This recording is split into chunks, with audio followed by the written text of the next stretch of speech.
तपाईँ आफ्नो प्रश्न जे छ त्यसमा चाहिँ कायम रहनु न। तपाईँले के सोध्नुभयो भने प्रचण्डले फिर्ता लिँदैमा केपी ओलीको सरकार हट्छ हो कि हट्छ, हटेपछि के हुन्छ वास्तविक खेल अनि सुरु हुन्छ। ल केटाहरूलाई च्यास्या गर्नु के खान्छ केटाहरू त्यहाँ माउसाचे हेर त केटा हो भन्ने शेरबहादुर भित्र गइदिए।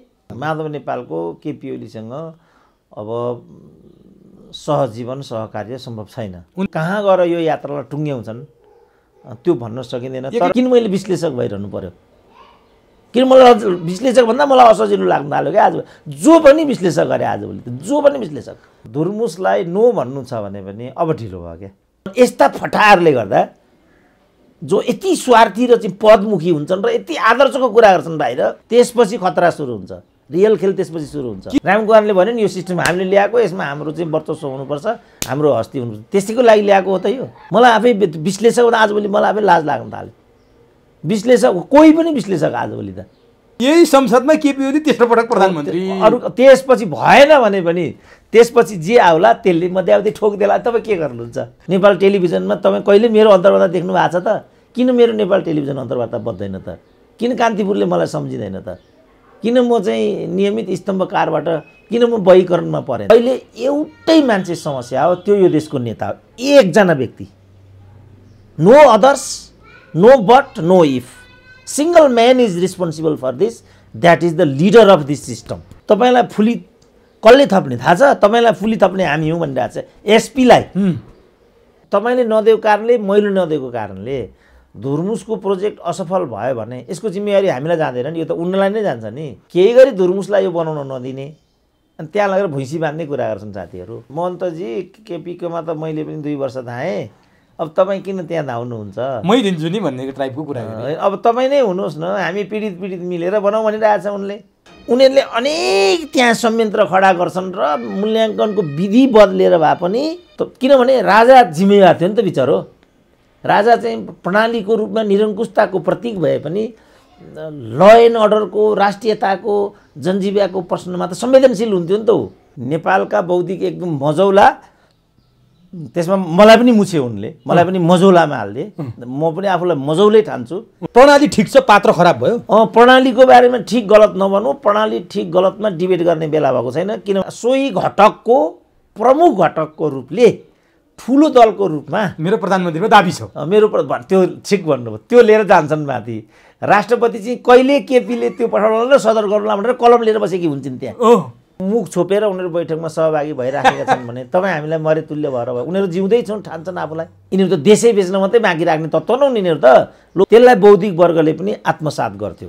खास गरी माधव नेपाल उनीहरू यो फन्दामा पर्दैछन् र यही कारण बाबुरामले साह्रै नराम्रो दुत्कारेको छ केपी ओलीलाई। भस्मासुरसम्म पनि भस्मासुरै भनिरहेको छ। र देउबालाई म अभिनन्दन गर्छु, उनको एकदम राम्रो भूमिका छ। शेरबहादुर प्रधानमन्त्री भन्दैनन् मैले भनेको यो नगर, यो लज्जास्पद कुरा हो भन्दै मैले के भनेको भने तिमीहरू बाटो अलग अलग बनाओ। एकदम पर्थ्यो, बिना मगैरानी बोलाउनु पर्थ्यो।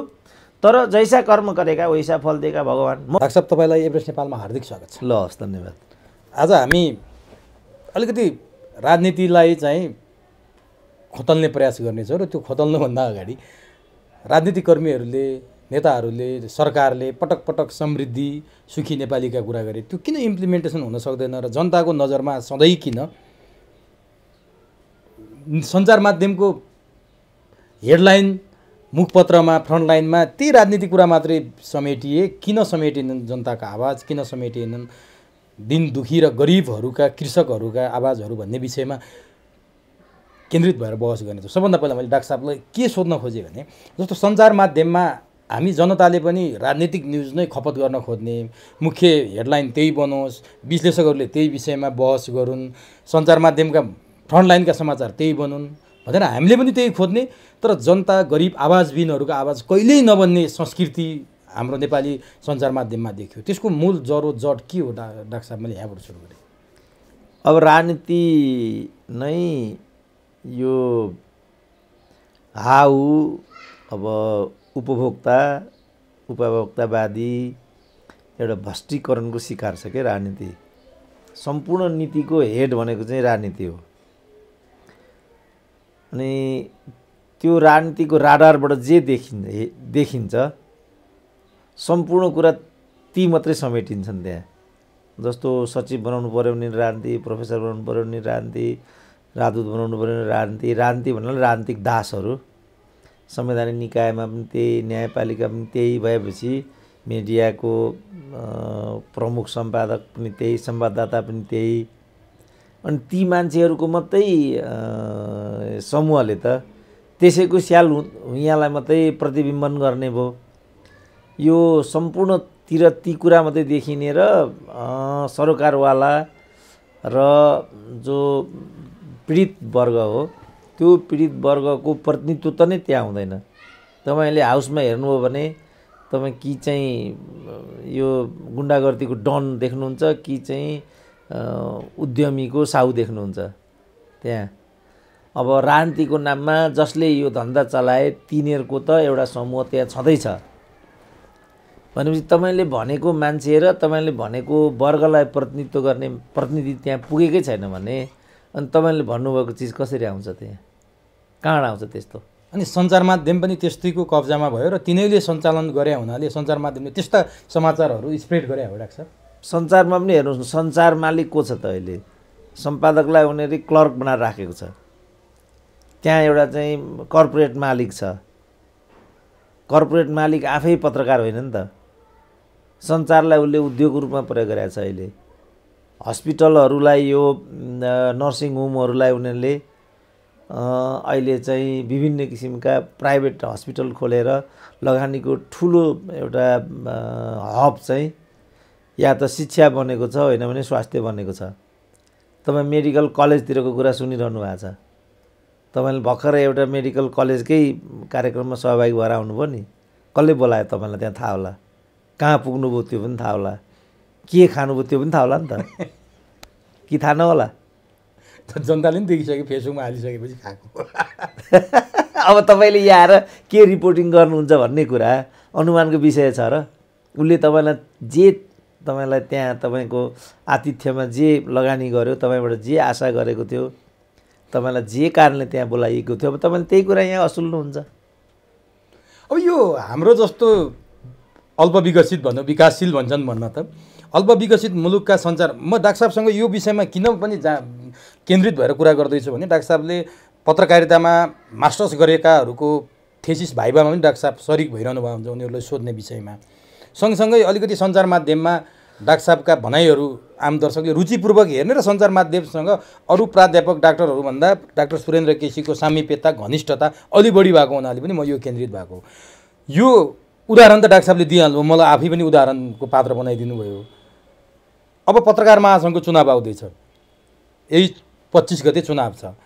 अब त्यहाँ उठेका उम्मेदवारहरूको बारेमा डाक्टर साहबले हेर्नु होला, पार्टीले निर्णय गरिसकेपछि पत्रकारको अध्यक्ष फल्नो पत्रकारले फल्नोसँग समीकरण गर्ने भनेर पार्टीले निर्णय गर्नुपर्ने बाध्यताका पत्रकारहरूले अब त्यो पार्टीको विरुद्धमा समाचार कुन अमलाले लेख्लान्, कुन हातले लेख्लान्, कम्प्युटरमा उनीहरूले कसरी टाइप गर्न सक्लान् त डाक्टर साहब? अनि पत्रकार को हुन्? पार्टीका झोले हुनुपर्ने हो कि त्यो उम्मेदवार पार्टीले बनाइदिनु पर्ने हो कि स्वतःस्फूर्त राजनीतिक दलविहीन मान्छे हुनुपर्ने हो पत्रकार? अब दलीय सिस्टममा दलविहीन त अब कतिको सम्भव हुन्छ? पत्रकार पनि कोही पनि दलीय सिस्टम हो यो। दलीय सिस्टममा कुनै न कुनै रूपमा मानिसहरू दलसँग आबद्ध त हुन्छन् नै हुन्छ। तर अब दलकै कार्यकर्ता जस्तो भएर पत्रकारिता गर्नु त्यो कुन प्रवृत्तिको द्योतक हो, त्यसमा हामी डिबेट गर्न सक्छौँ। जस्तो अहिले पत्रकार महासङ्घकै कतिपय उम्मेदवारहरूको मैले नाम सुन्दा पत्रकारिताको रूपमा तिनीहरूको हस्ती मैले प्रायः सुनेको थिएन योभन्दा पहिला। जस्तो हिजो चाहिँ हरिहर विजयी भन्ने बित्तिकै, किशोर नेपाल भन्ने बित्तिकै, मणिराज उपाध्याय भन्ने बित्तिकै, मदनमणि दीक्षित भन्ने बित्तिकै, गोपालमान श्रेष्ठ भन्ने बित्तिकै एउटा सिङ्गो पत्रकारिता जगत त्यहाँ प्रतिबिम्बन हुन्थ्यो नि त। अब यता आएर तपाईँ हेर्नुहुन्छ भने प्राय त्यस्तो खालको राष्ट्रिय पहिचान र व्यक्तित्व बनेकाहरूले पत्रकार महासङ्घको नेतृत्व गरेको मलाई स्मरण छैन। भनेपछि किन त भन्दा त्यहाँ झोलेहरूको चाहिँ प्रभुत्व कायम हुन थाल्यो र तिनीहरूले नै अब प्रेस काउन्सिलमा तिनीहरूकै वर्चस्व हुने, झोला नपुगिकन त्यहाँ पनि नपुगिने, थोरै पनि विवेक प्रयोग गर्न सक्नेहरूले काहीँ पनि अवसर नपाउने, विवेकलाई बन्दकी राखेर पार्टीभन्दा पनि पार्टीभित्र पनि त गुटुबुकुट छन् नि त। पार्टी समष्टिमा पार्टीको स्वार्थलाई प्रतिबिम्बन गर्नु र पार्टीको समाचारलाई सम्प्रेषण गर्नु अनि भन्दा एउटा गुटको स्वार्थलाई र सङ्कीर्ण स्वार्थलाई अझ प्रतिबिम्बन गर्नु र यही पत्रकारिता हो भन्नु। तपाईँले कसैको पनि यो नेकपावाला सरकारका कोही पनि प्रेस सल्लाहकार तपाईँले हेर्नुभयो भने ठ्याक्कै त्यही चिज त्यहाँ पाउनुहुन्छ। र उनीहरू चाहिँ या त दुधे बालक छन् या त पत्रकारितामा उनीहरूको वर्चस्व नै कहिले पनि रहेको एउटा सामाजिक स्वीकारोक्ति छैन।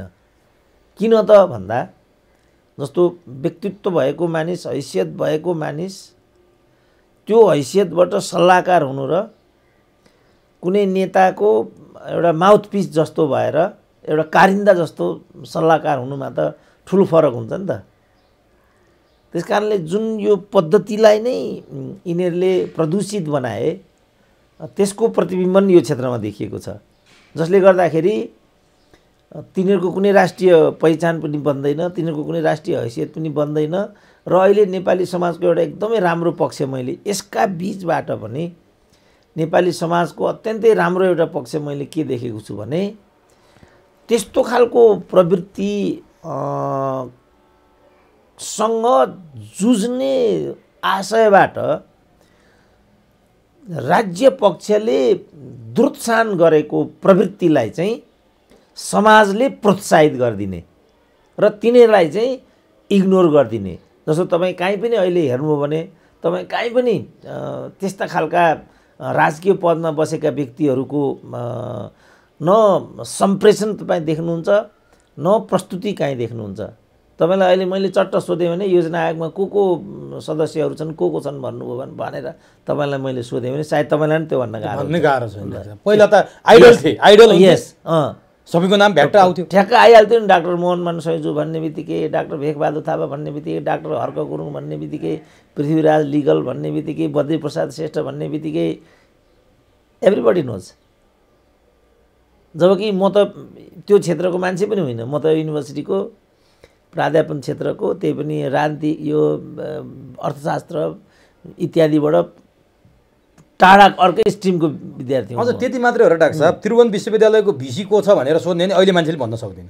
किनभने अहिले उनीहरूले के गर्ने, अब राष्ट्रपतिको नातेदार नभए प्रधानमन्त्रीको आज पनि एउटा नियुक्ति देखिरहेको थिएँ मैले, खरेलको, सङ्ग्रौलाको, हुमागाईको मात्रै नियुक्ति हुन्छ भन्थेँ म। आजबाट एउटा नियुक्ति मैले देखेँ, मैनाली भन्ने आइपुग्यो फेरि। अब यो भएको हुनाले यिनीहरू एकदम घृणा पात्रहरू र भक्तिभाव गर्ने, भक्ति मार्गमा प्रवृत्त भएका रत्तिएकाहरू मात्रै हरेक ठाउँमा चाहिँ वर्चस्व लिएर बसेका हुन्छन् भन्ने कुरा अब एक खालको सामाजिक अवधारणा बनिसक्यो अब हाम्रो समाजमा। त यहाँ पनि त्यही चिज भइराखेको छ। अब यो जुन चिज मैले भने, अब यो चिजलाई एउटा मूल प्रवाहीकरण गरेर दुर्त्सान गर्न सक्ने रिपोर्टिङ, त्यो सूचना र त्यो एउटा प्रवृत्तिलाई दुर्त्सान गर्न सक्ने विषयवस्तुको सम्प्रेषण अब पत्रकारिता क्षेत्रबाट पनि मूल प्रवाहीकरण गर्नुपर्ने विषयवस्तु यी हुन्थे नि। अब त्यो अब भइदिएन। अब ठ्याक्कै के भयो यसो हेऱ्यो, अब कसको के हो। तपाईँले अहिले तपाईँ गोर्खैपत्रमा गएर तपाईँ हेर्नुभयो भने हिजो बाधेपा भन्थे, खैकनी के भन्थे, गोर्खापत्रको सम्पादक एउटा हैसियत लिएर बसेको हुन्थ्यो त्यति बेला र तिनका लेखनहरूलाई चाहिँ मानिसहरूले ध्यान दिएर हेरिरहेका हुन्थे, तिनीहरूको सम्पादकीय पढ्थे होइन। अब मैले हिजो पनि हेरिरहेको थिएँ हाम्रो मदनमणि दीक्षितको, त्यति बेला कुनै के संसार कि के भन्ने एउटा कलम लेख्थे समीक्षामा। ती स्तम्भको एउटा 500-600 पृष्ठको एउटा किताब अहिले चाहिँ सङ्ग्रहित गरेर बजारमा ल्याइएको रहेछ। त्यो किताब म अहिले पनि जो गरेर ल्याउँला र मौका मिलेको बेला त्यो किनेर लिएर आउँला र पढौँला भन्ने मलाई अहिले लागिराखेको छ। किनभने मदनमणि दीक्षित चाहिँ वास्तवमा एकजना विराट साहित्यकार थिए र यो वैदिक वाङ्मयका चाहिँ आधिकारिक व्यक्ति मानिन्थे उनी। त्यसको अतिरिक्त पत्रकारको रूपमा पनि उनको राम्रो छवि थियो र गिरिजाप्रसाद कोइरालाको पालामा उनी चाहिँ प्रज्ञा प्रतिष्ठानका उपकुलपति पनि भएका थिए। उपकुलपतिको कुरा गर्दाखेरि तपाईँले त्यो प्रज्ञा प्रतिष्ठानमा सेवा गरिसकेका विगत समयका प्राज्ञहरूलाई हेर्नुभयो भने ती कोही पनि तपाईँले छि भन्ने खालका कोही पनि छैन त्यहाँ। चाहे त्यो केदारमान व्यथित भनौँ, चाहे त्यो लयनशील बाङदेल भनौँ, चाहे त्यो सूर्यविक्रम गेवाली भनौँ, चाहे त्यो माधव घिमिरे भनौँ, कोही पनि भनौँ, प्राज्ञ जस्तो प्राज्ञकै रूपमा तपाईँ भन्ने भने भवानी भिक्षु भने पनि, भुपी शेरचन भने पनि, प्रोफेसर बालकृष्ण पोखरेल भने पनि, बाप रे सोनाम धन्य, तिनीहरूको नाम लिँदाखेरि भाव विभोर भइन्छ। त प्रणाली निरङ्कुश भए पनि निरङ्कुश प्रणालीले पनि प्राज्ञहरूको प्रतिभाहरूको राजदूतहरूको जुन छनौट गर्ने विधि थियो त्यो निकै नै खारिएको थियो क्या नेपालको। जस्तो अब राजदूतको क्षेत्रमा हामीले यदुनाथ खनाल भने पनि, केशरबहादुर केसी भने पनि, डाक्टर भेगबहादुर थापा भने पनि, केही एका दुक्का मानिसहरूलाई हामीले नेग्लिजेन्स गर्न सक्यौँ भने पनि धेरैजसो मानिसहरू चाहिँ ब्रिलियन्टै देखिन्छन् क्या तिनीहरू। अब अहिले त्यस्ता मान्छेहरू समाजमा नभएका हुन् कि डाक्टर साहब, अथवा त्यस्ता मान्छेहरूको त्यस्ता एक्सपर्टिजहरूलाई छान्न नसक्ने संस्कारको, संस्कृतिको र राजनीतिको विकास भएको पद्धति खराब भएको के भएको त डाक्टर साहब? त्यस्ता ब्रेनहरू, त्यस्ता क्रिम ब्रेनहरू नभएका हुन् अहिले? अझ बढी छन् नि अहिले। किन तिनीहरू रोजाइमा परेनन् त? किनभने अघि मैले भने नि त, उनीहरूले चाहिँ भक्तजनहरूलाई भक्ति मार्गमा साधनारत रात दिन बालबाटार धाउने दासका पनि दास के दासका पनि दासलाई मात्रै चाहिँ प्रवर्धन गर्ने अवसर दिने। जस्तो कोही पनि, मैले 3टा भन्दा 4टा कारणले भर्खरै यो कर्णाली विश्वविद्यालयको हो कि यही हो, त्यहीतिरको चाहिँ भाइस चान्सलरको छनौटको प्रक्रिया चलिरहेको रहेछ। त्यसमध्ये एकजनाले मलाई फोन गर्नुभयो, डाक्टर साहब हजुरले भनेको कुरा एकदम सही रहेछ, मैले त्यो कुरा हजुरले आक्रोशबाट भन्नुहुन्छ जस्तो लागेको रहेछ, त्यो कुरा चाहिँ एकदमै सही लाग्यो, हजुरले भन्नुभएको कुरा सिद्ध भयो भन्दै त्यस कर्णाली इन्स्टिट्युट यस्तै केहीको चाहिँ भाइस चान्सलरको क्रममा चाहिँ सर्टिङ लिस्टमा पनि 13 जनाको सर्टिङ लिस्टको नामावली प्रकाशित भयो अरे। त्यसमा उहाँ आफै त्यो मेडिकलसँग सम्बन्धित नै थियो, उहाँ आफै त्रिभुवन विश्वविद्यालयको प्रोफेसर, मेडिकल लाइनको भएको हुनाले चिकित्सक त भइहाल्नुभयो र चिकित्सा शास्त्रमा डाइरेक्टर क्याम्पससिप यस्तै केही पनि भइसक्नु भएको। हरेक दृष्टिकोणले त्यो उपकुलपति हुनको लागि उहाँको चाहिँ मिनिमम शर्तहरू पुरा छ भन्ने कुरा मलाई नै पनि लाग्छ व्यक्तिगत रूपमा, हैन। तर त्यसमा उहाँको नाम आएन। त्यसको पीडा पोख्नको लागि नै उहाँले मलाई फोन गर्नुभएको थियो र हजुरले भन्नुभएको कुरा उत्तेजनाबाट आफूले नपाएको भन्थे लालबुजकडहरूले, त्यही हो कि जस्तो लाग्थ्यो, तर हजुरले भनेको कुरा एकदमै सही रहेछ भन्दै मैले चाहिँ नियुक्तिका 3टा मात्रै आधार हुन्छ भनेको छु, पछिबाट एउटा थपेको छु। त्यो नाता, पैसा, बेविचार र फरेन विदेशी इसाराबाट पनि फलाना बोलाइदिनु भन्यो भने त्यो पनि अनतिक्रम्य, त्यो पनि पक्का हुन्छ। फेरि हैन, राजदूतमा उनीहरूले गर्छन्, पशुपति विकास कोषमा गर्छन्, कुनै अरू राजनीतिक नियुक्तिहरू निर्वाचन आयोगमा गर्छन्, खुल्लम खुल्ला क्या, खुल्लम खुल्ला र देखिने गरी त्यो हामी देख्छौँ पनि। जस्तो अहिले निर्वाचन आयोगले चाहिँ योभन्दा पहिलाको निर्वाचन आयोगले चाहिँ जुन यो ऋषि कटेलको दल त्यहाँ अलरेडी हुँदाहुँदै यो प्रचण्डवाला जो नेकपालाई जुन दर्ता गर्यो नि, यो त्यसैको धोतक थियो। त्यो मिल्दै नमिल्ने कुरा के त्यो, कुनै हालतमा पटक्कै नमिल्ने कुरा। मलाई प्रसन्नता भयो यिनीहरूले नै यसरी नै बनाएका एकजना यिनीहरूकै छनौटमा परिरहने त्रिभुवन विश्वविद्यालयका प्रोफेसर नै हुन् अघि, तर यिनीहरूका रोजिन्दामा पर्ने यिनीहरू काहीँ न काहीँ दिइरहने खालका यस्ता खालका टिके टाइपले प्रोफेसर भएको भए तापनि सम हाउ डिजर्भ गर्ने खालका नै हुन्।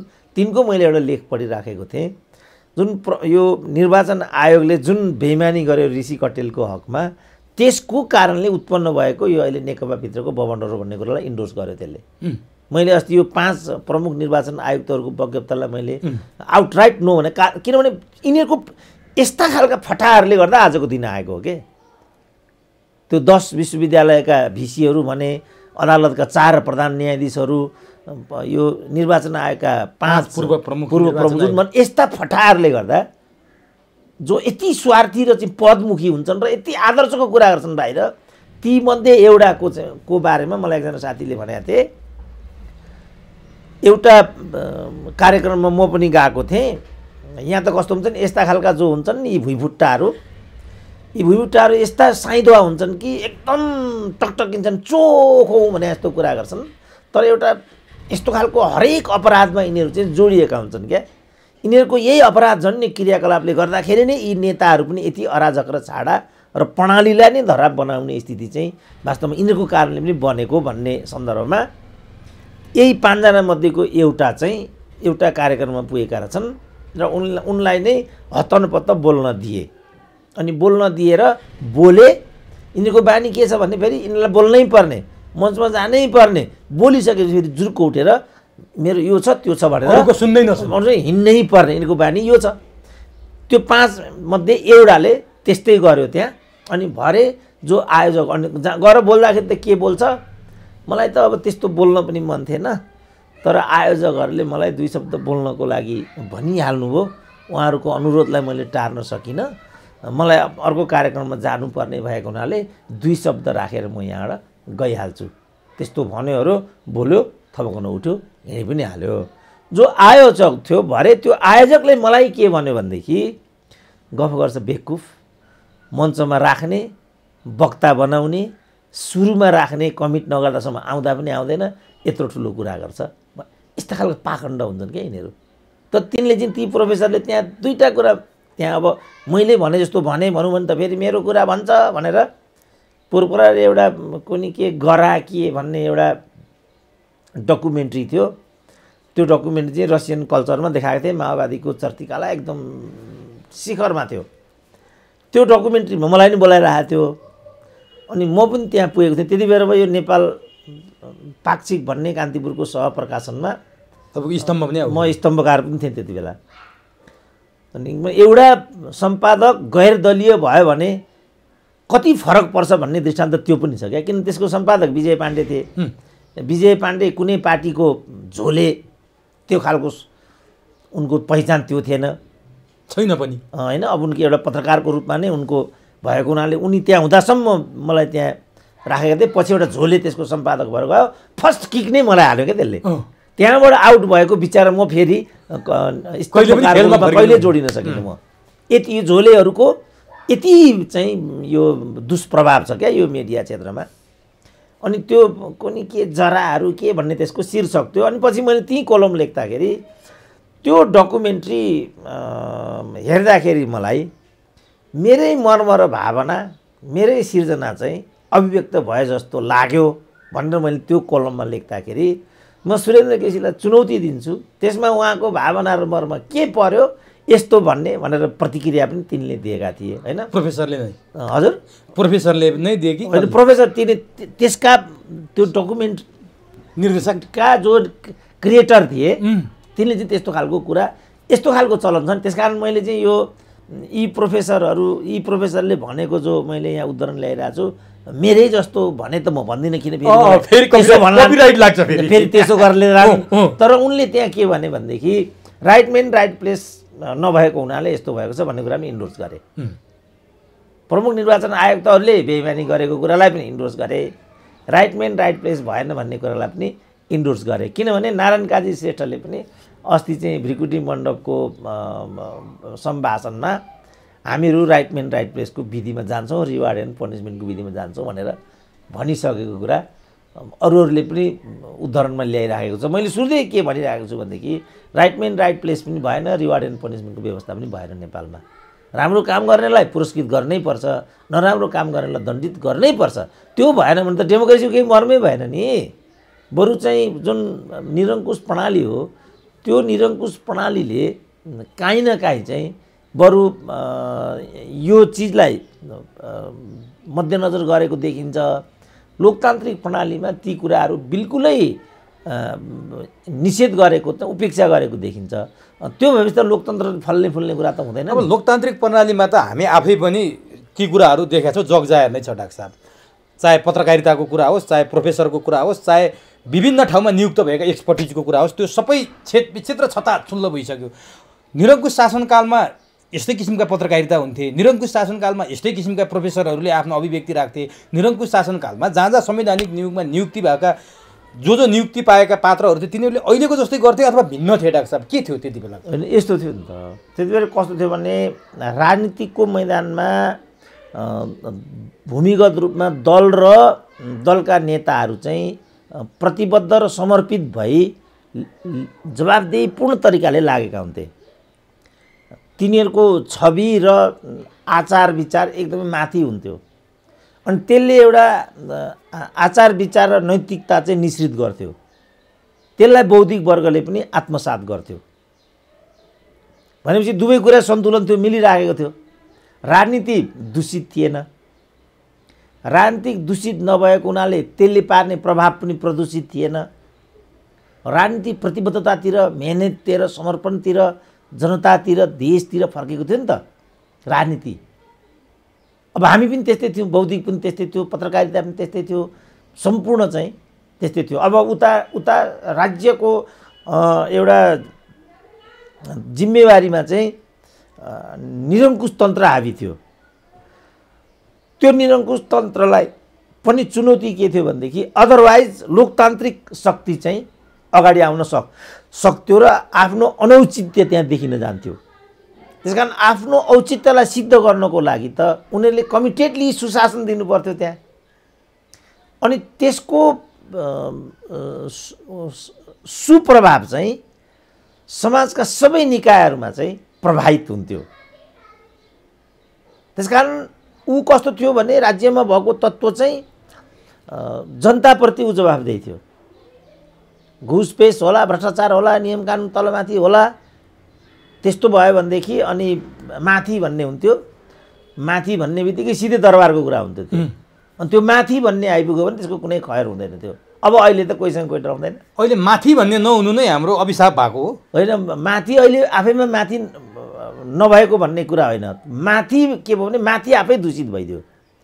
अब अहिले यो सबै दुष्प्रभावलाई प्रभावित गर्ने को छ त भन्दा माथि नै छ। अहिले बालबटार कसले खायो ल भन्नु त? अब अहिले चाहिँ कर नतिर्ने को छ ल भन्नु त? करोड करोड रुपियाँमा पद किन्ने को छ? तल छ र? अब म चाहिँ सिन्धुपाल्चोकको भ्रमण गएँ योचोटि। अधिकांश त्यहाँका पदाधिकारीहरू काठमाडौँ नै बस्दा रहेछन्। त्यही हो नि माथि भनेको त। त्यसले माथिले के गर्नु, सिधै यहाँ आयो, पार्टी हेडक्वार्टरमा गयो, नेतालाई 1 करोड रुपियाँ बुझायो, अनि अर्को 1 करोड रुपियाँ खर्च गर्यो, च्वाट्ट निर्वाचित भयो। काठमाडौँमा 5 तले घर छ, मजाले व्यवसाय चलायो। कहीँ पनि प्रतिनिधि गाउँको छ, प्रतिनिधि गाउँको छ। अनि वडा अध्यक्ष पनि कार चल्ने दिन आयो। अब एउटा वडा अध्यक्ष कार बिना त अब बस्दै बस्दैन। कोही पनि गाउँमा त कोही बस्दैन। म त अर्को ताप्लेजुङसम्म पुगेर आएँ नि त अस्ति। कोही पनि गाउँमा बस्दैन। वार्ड अध्यक्षदेखि मेयर, डिप्युटी मेयर कोही पनि बस्दैन।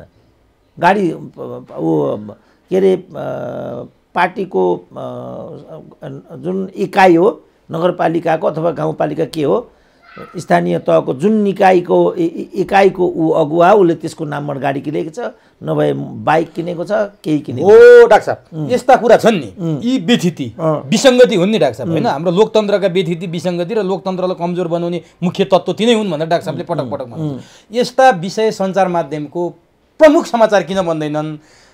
फ्रन्टलाइनका समाचार किन बन्दैनन्? विज्ञ विश्लेषकहरूको बहसको विषय किन बन्दैनन्? र यो जनतामा यो बहस, यो फ्रन्टलाइनका समाचार बनेर गए पो जनताले थाहा पाउँथे, किन बन्दैनन् डाक्टर साहब? यिनी किन लुगाइन्छन्, किन दबाइन्छन्? होइन, अब त्यो झोलाको कुरा त्यहाँ आयो नि त। हामीले झोले भन्यौँ नि त। अब झोले, अब उनीहरूको नेक्सस तलदेखि माथिसम्म छ। अब तल पत्रकारको गोर्खापत्रको सम्पादक को त भन्दा हाम्रो पार्टीको, सिडिओ को हाम्रो पार्टीको, विश्वविद्यालयको भिसी को हाम्रो पार्टीको। हाम्रो पार्टीबाट चाहिँ त भिसी भएर अथवा प्रहरीको देख्नु भएन अस्ति नै भर्खर कहाँको एसपी चाहिँ 3 महिनामा सिन्धुलीको होइन, सिन्धुलीको। अब त्यो स्थानीय जुन साधन स्रोतहरू दोहन गर्ने इत्यादिको रूपमा चाहिँ अब त्यो कसले लिएको हुन्छ त भन्दा कि माथि कि सिधै कि राष्ट्रपतिको, उपराष्ट्रपतिको, गृहमन्त्रीको, प्रधानमन्त्रीको त्योभन्दा अरूले चाहिँ त्यो प्रकृति दोहन इत्यादि रक्तचन्दन दाहिने देब्रे सुनतस्कर सिमाना वार पार कसले गर्छ त? आम मान्छेले गर्छ त त्यो त खास मान्छेले नै गर्ने भयो। अब त्यो खास मान्छे भनेको को भन्दाखेरि शक्तिसँग जोडिएको भयो। अनि खुल्लो म तपाईँ देख्नु भएको होला धनगढीमा जुन यो नेकपाको द्वन्द्व भयो, द्वन्द्व हुँदाखेरि तपाईँ पक्का देख्नु भएको छ त्यो तपाईँलाई फुली कसले थप्ने थाहा छ? तपाईँलाई फुली थप्ने हामी हौँ भनिरहेको छ एसपीलाई। त्यो लाइभ भिडियो त आइसक्यो, भिडियो लाइभ हामीले हेरेका छौँ। अब त्यो त अहिले भिडियोको सिस्टम भएको हुनाले चाहिँ युट्युबको सिस्टम भएको हुनाले तपाईँ हाम्रो पनि चाहिँ यो नेक्सस भएको हुनाले पहुँचमा आएको हुनाले यति पनि डिबेट गर्न सक्यौँ। नत्र अन्यथा नेपाल टेलिभिजनबाट यो समाचार यो अन्तर्वार्ता कहिले प्रसारित हुने ल भन्नु त? नेपाल टेलिभिजनमा तपाईँ कहिले मेरो अन्तर्वार्ता देख्नु भएको छ त? किन मेरो नेपाल टेलिभिजन अन्तर्वार्ता बज्दैन त? किन कान्तिपुरले मलाई सम्झिँदैन त? किन म चाहिँ नियमित स्तम्भकारबाट किन म बहिकरणमा परेँ त? यही हो नि त कुरा। तपाईँ कुनै पनि हेर्नुहोस् तपाईँ, मलाई आफै विश्लेषक आजभोलि मलाई आफै लाज लाग्न थाल्यो। विश्लेषक कोही पनि विश्लेषक आजभोलि त कोही पनि सम्पादक हुन्छ नि त अहिले त बोले विश्लेषक भइगयो नि त विश्लेषक अझ वरिष्ठ पनि अगाडि थपिदिन्छन्। मलाई आजभोलि त्यो विश्लेषक भनेकोमै खिन्नता हुन थाल्यो। मलाई प्रोफेसर भन न भाइ भन्नुला भन्दैछु म त प्रोफेसर हुँ युनिभर्सिटीको प्रोफेसर, आफै समाजका लागि चाहिँदो माथिको पद हो नि त प्रोफेसर आफै। किन मैले विश्लेषक भइरहनु पर्यो? किन मलाई विश्लेषक भन्दा मलाई असजिलो लाग्न थाल्यो क्या आज। जो पनि विश्लेषक गरे आजभोलि त जो पनि विश्लेषक भने एउटा कुरा चाहिँ हामीले चरम उपभोग गर्न पारेछौँ नि डाक्टर साहब। जस्तो जुन फुली बढाउने कुरा अघि डाक्टर साहबले गर्नुभयो त्यो उदाहरण र एउटा प्रतिनिधि उदाहरण हो। त्यो त कति त्यो कुराको आम जनतासम्म पुर्याउन सक्ने सञ्चारको त चरम विकास भएछ नि यो लोकतन्त्रको, यो प्रजातन्त्रको अवधि जुन हामीले 46 पछि अहिलेको 77-78 सम्मकै कुरा गरौँ न, 46 पछि यो 32 वर्षको अवधिमा यो चाहिँ चरम उपभोग गर्न पाएको हो हामीले। होइन यो त हाम्रो आर्जन हो नि त, यो त हामीले कमाएको, हामीले ल्याएको भन्छ नि त उनीहरू। फेरि होइन उनीहरू त रामकुमारी झाँक्रीले यो सिस्टम मैले ल्याएको के भयो त्यो त्यस्ताको त के कुरा गर्ने? रामकुमारले भन्यो नि यो सिस्टम हामीले ल्याएको, यसमा हाम्रो चाहिँ वर्चस्व हुनुपर्छ, हाम्रो हस्ती हुनुपर्छ, त्यसैको लागि ल्याएको हो त यो के जनताको लागि ल्याएको होइन, यो उहाँको लागि ल्याएको हो। यो उहाँहरूको बुझाइ त त्यो छ नि त। हामीले अघि मैले भने नि हाम्रो सम्पादक, हाम्रो पुलिस, हाम्रो सिडिओ, हाम्रो राजदूत। म चाहिँ एकचोटि कहाँ पुगेको थिएँ, बेल्जियम पुगेको थिएँ म। अनि बेल्जियम पुगेको थिएँ, आफूले चिनेको साथी नै राजदूत भएको हुनाले मेरो बसोबासको प्रबन्ध पनि राजदूतावासमै थियो। अनि हुने क्रममा बाइ द वे त्यहाँ के कुरा आयो भनेदेखि एउटा नेता चाहिँ फ्रान्समा आएको छ अरे। पेरिस चाहिँ त्यहाँबाट 5 घन्टा मात्रै हो, ब्रसेल टु पेरिस। नेता के भन्छ अरे भनेदेखि पेरिसबाटै धम्क्याउँछ अरे म चाहिँ यहाँ सम्मेलनमा आएको, अब यो सम्मेलन सकेपछि त्यहाँ आएर चाहिँ मलाई 1-8 महिना बस्नुपर्ने छ, गाडी मलाई यहाँ लिन पठाउनु र मलाई 1-8 महिना बस्ने व्यवस्था गराउनु। अब गाडी लिन पठाउनु होइन, अनि 1-8 महिना बस्ने व्यवस्था गराउनु होइन भने हेरौँला के भने अब त्यस्तो धम्की यस्तो यहाँ कहीँ एकचोटि यहाँ एउटा तपाईँले त्यो सम्झिनु भएको भए एउटा सानो दलको ऊ थियो, नेता थियो, त्यो मैले पनि चिनेको थियो, मसँग पनि आत्मीय सम्बन्ध नै छ तिनीसँग। तिनकी चाहिँ छोरी सांसद भइन्, के भएर सांसद भइन्? छोरी सांसद भएपछि तिनले चाहिँ के माग त्यो छोरी मार्फत राख्न लगाए भनेदेखि म चाहिँ लन्डन जान्छु, लन्डन चाहिँ 6 महिना बस्छु दूतावासमा र मलाई चाहिँ सवारीको व्यवस्था हुनुपर्छ, 6 महिना बस्ने चाहिँ व्यवस्था हुनुपर्छ भन्ने मागै राखे उनले। सांसदको बाउले, सांसदको बाउले मागै राखे। अनि पछि म पनि लन्डन पुगेको थिएँ एकपल्ट। लन्डन पुगेपछि मलाई चाहिँ अब भित्र त नेपालका यो राजदूतहरू यिनीहरू आफ्नो बपौती जस्तो ठान्छन् क्या त्यो संस्थाहरूलाई। दलको नेता आफूलाई त्यहाँ नियुक्त गर्ने मालिक आयो भने चाहिँ खुट्टै ढोग्ने, हजुरकै कृपाले गर्दा म यति भएँ, हजुर मैले के गर्नु पर्यो, हजुर मलाई पनि निगाह होस्, यस्तो गर्छन्। त्यस्तो नगर्ने भयो भने नचिने जस्तो गर्छन्। धेरै राजदूतहरूको रवैयाबाट मलाई आफू पनि यो बिटर एक्सपिरियन्स भएको त्यो पृष्ठभूमि थियो। तैपनि अब इतिहासको पनि विद्यार्थी भएको हुनाले लन्डनको जुन नेपाली राजदूतावास हो त्यो राणेकालमा खुलेको हुनाले हिस्टोरिकल पनि छ। त्यति बेला यिनीहरूले फेरि यसलाई चाहिँ बेचबिखन गरेर कमिसनको लागि चाहिँ त्यो दूतावासै गुणस्तरयुक्त भएन, के रुग्ण भयो भनेर बेचबिखन गर्ने एउटा प्रोपेगेन्डा पनि चलाएका थिए। त्यस कारणले पनि म यिनीहरूले बेचबिखन गरेर खाइहाल्यो भने त, जस्तो यिनीहरूले बाँसबारी बेचे, यिनीहरूले चाहिँ भ्रिकुटी कागज बेचे, ट्रली बेचे, यिनीहरू त देशै बेच्न मात्रै बाँकी राख्ने तत्त्व न यिनीहरू त लोकतन्त्रको कुरा गर्छन्। तर भित्रभित्रै मक्काइसकेको छ नि त यिनीहरूले ल्याएको राजनीतिक यो आर्थिक प्रणाली। किनभने लोकतन्त्र भनेको त लोकतन्त्रलाई दिगो बनाउने भनेको त उसको आर्थिक र सामाजिक नीति हो। लोकतन्त्रलाई पनि धान्नु पऱ्यो नि त, नत्र भने अहिले सङ्घीयताकै कुरा आइरहेछ नि त। कसरी धान्ने त सङ्घीयता? यसको लागि त अनेकौँ साधन स्रोतहरू चाहिन्छन्। अहिलेसम्मका साधन स्रोतहरू नेता र पदाधिकारी पाल्नमै अपव्यय भएर नै हामी अविकासको चक्करमा फसिराखेका छौँ। कहिलेसम्म नेपाली जनताले यो सहन्छ खप्छ त? त्यस कारणले आफैमा लोकतन्त्रको लागि त्यो त चुनौतीको कुरा हुन्छ। उनीहरू यो सब कुरा बुझ्दैनन्। अब त्यस कारण मैले चाहिँ त्यो दूतावास एकचोटि मैले अवलोकन गरिनँ भने पछि पछुतो होला भन्ने हिसाबले म हेर्न गएँ। भित्र त पस्ने मेरो अभिप्राय थिएन, तैपनि त्यो कोही अफिस बन्द थियो के थियो, यसो गएँ, यसो भित्र हुल्यो कसैले मलाई हुलेर एउटा कोठा देखायो, तलमाथिको एउटा कोठा देखायो नेपाली दूतावासको।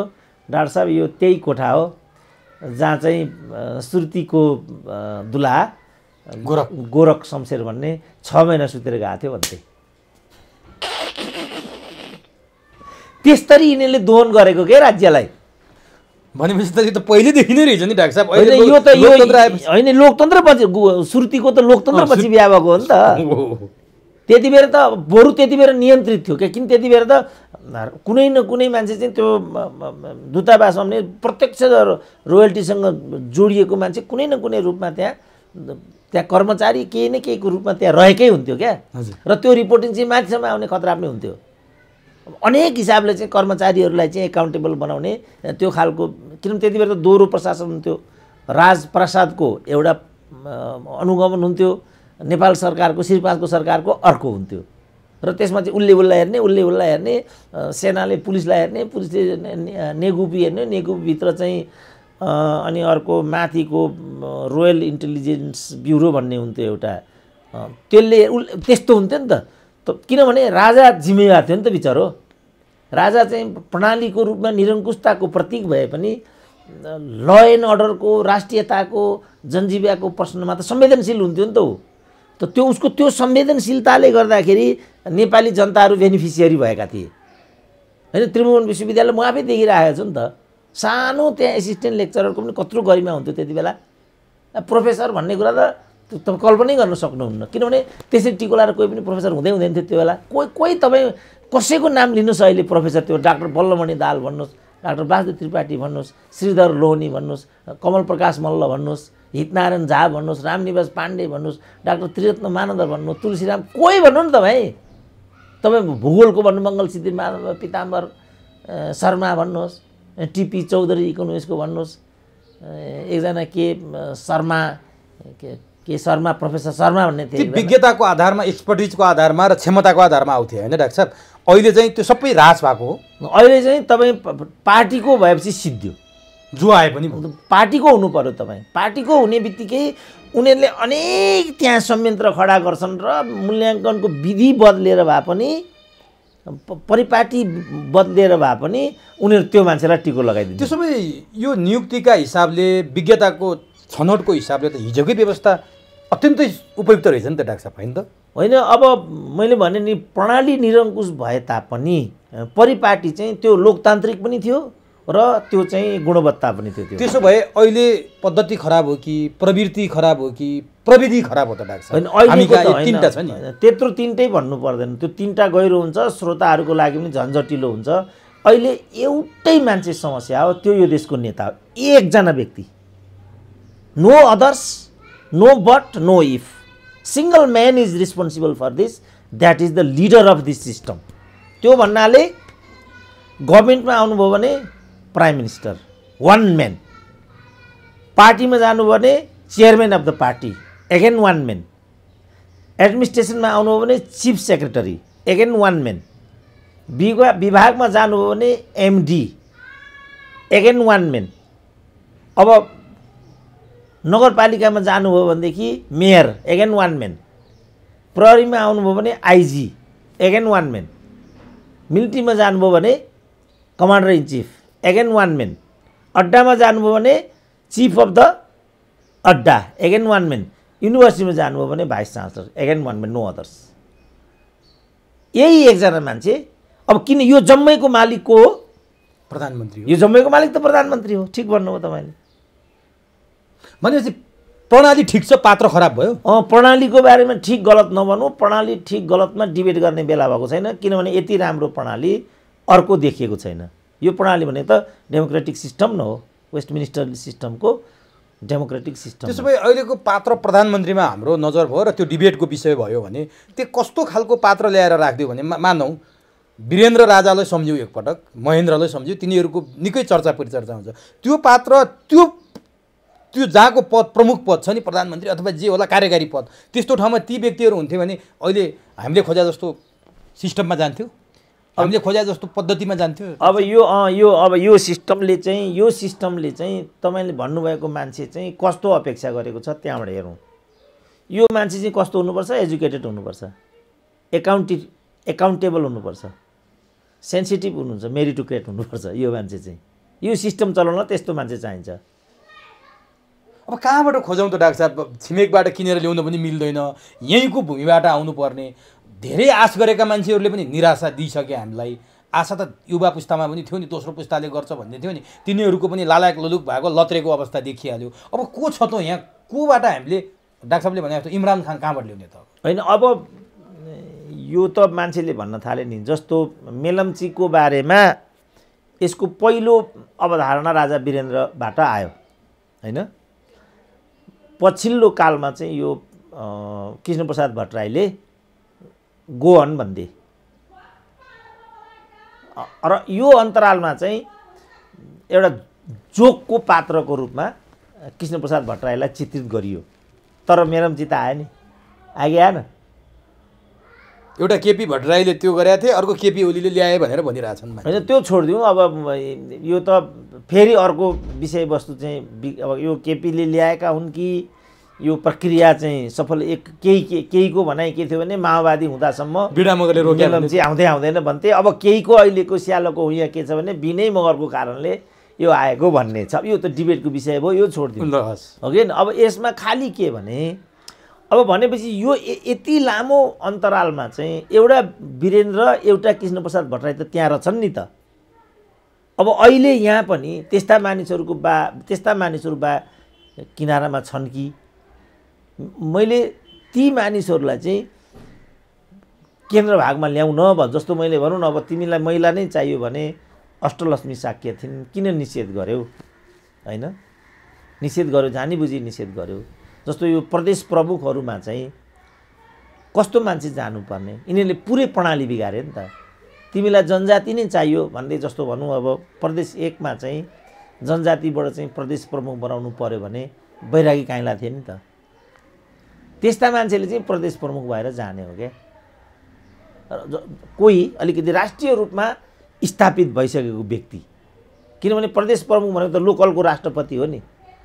ल अहिले हेर्नु त यिनीहरूले कहाँ ल्याइपुर्यो त्यो पदलाई, कसलाई बनायो भने त्यो प्रदेश कति कसैले अब मलाई प्रदेश प्रमुख बनाइदियो भनेदेखि नो भन्नुपर्ने स्थिति छ अहिले त्यो। किनभने जस्तो विश्वविद्यालय उनीहरूले त्यही गरे, विश्वविद्यालयमा यस्ता मानिसहरूलाई उनीहरूले भिसी बनाउन थाले। उहिले त पञ्चायत कालमा त क्याम्पस चिफ हुनु नै पनि पर्याप्त हुन्थ्यो। जस्तो केही क्याम्पस चिफहरू, ठाकुर रामको क्याम्पस चिफ, मोरङको क्याम्पस चिफ, आरआरको क्याम्पस चिफ, यो त नेसनल लेभलको व्यक्तित्व हुन्थ्यो क्या त्यो बेला। अब अहिले तपाईँ हेर्नु त कोही अब तपाईँले भन्नुभयो भिसी नै को छ, प्लानिङ आयोगमै को छ भन्ने कुरा भन्न सक्दैन तपाईँ, त्यो पक्का कुरा हो त्यो। सकिँदैन लाग्छ। त यो जुन ठाउँमा आइपुग्यो अब यो ठाउँमा यिनीहरूले नै ल्याएको कुरा हो यो। त यिनीहरूले यहाँ जुन राष्ट्रिय बेइमानी गरे होइन, अब मेलम्चीको मलाई अनेक मान्छेले भनेका थिए, त्यस आधारमा मैले के भनेको थिएँ भने यो 20 वर्षको सबभन्दा ठुलो राष्ट्रघात चाहिँ त्यही मेलम्चीमा भएको छ। यति त्यसमा त्यो 15-20वटा त त्यहाँ एमडी चेन्ज भएको छ र अहिले के कुरा आइराखेको छ भने त्यहाँ त्यो खानेपानीमा मन्त्री भइसकेका अनेकौँ पूर्व मन्त्रीहरूको त्यहाँ उनीहरूको अरबौँको लगानी बनेको छ त्यो ठाउँमा। त्यसलाई दोहन गरेर उनीहरूले त्यो सुविधा लिइराखेका छन्। त्यो पछिल्लो चोटि त मैले भन्छु नि बिना मगरको यिनीहरू अहिले गुणगान गाउँछन्। यहाँ पछिल्लो पटक त अन्तिम सिएमसी कम्पनीलाई भुक्तानी दिन बाँकी चाहिँ 36 करोड मात्रै थियो।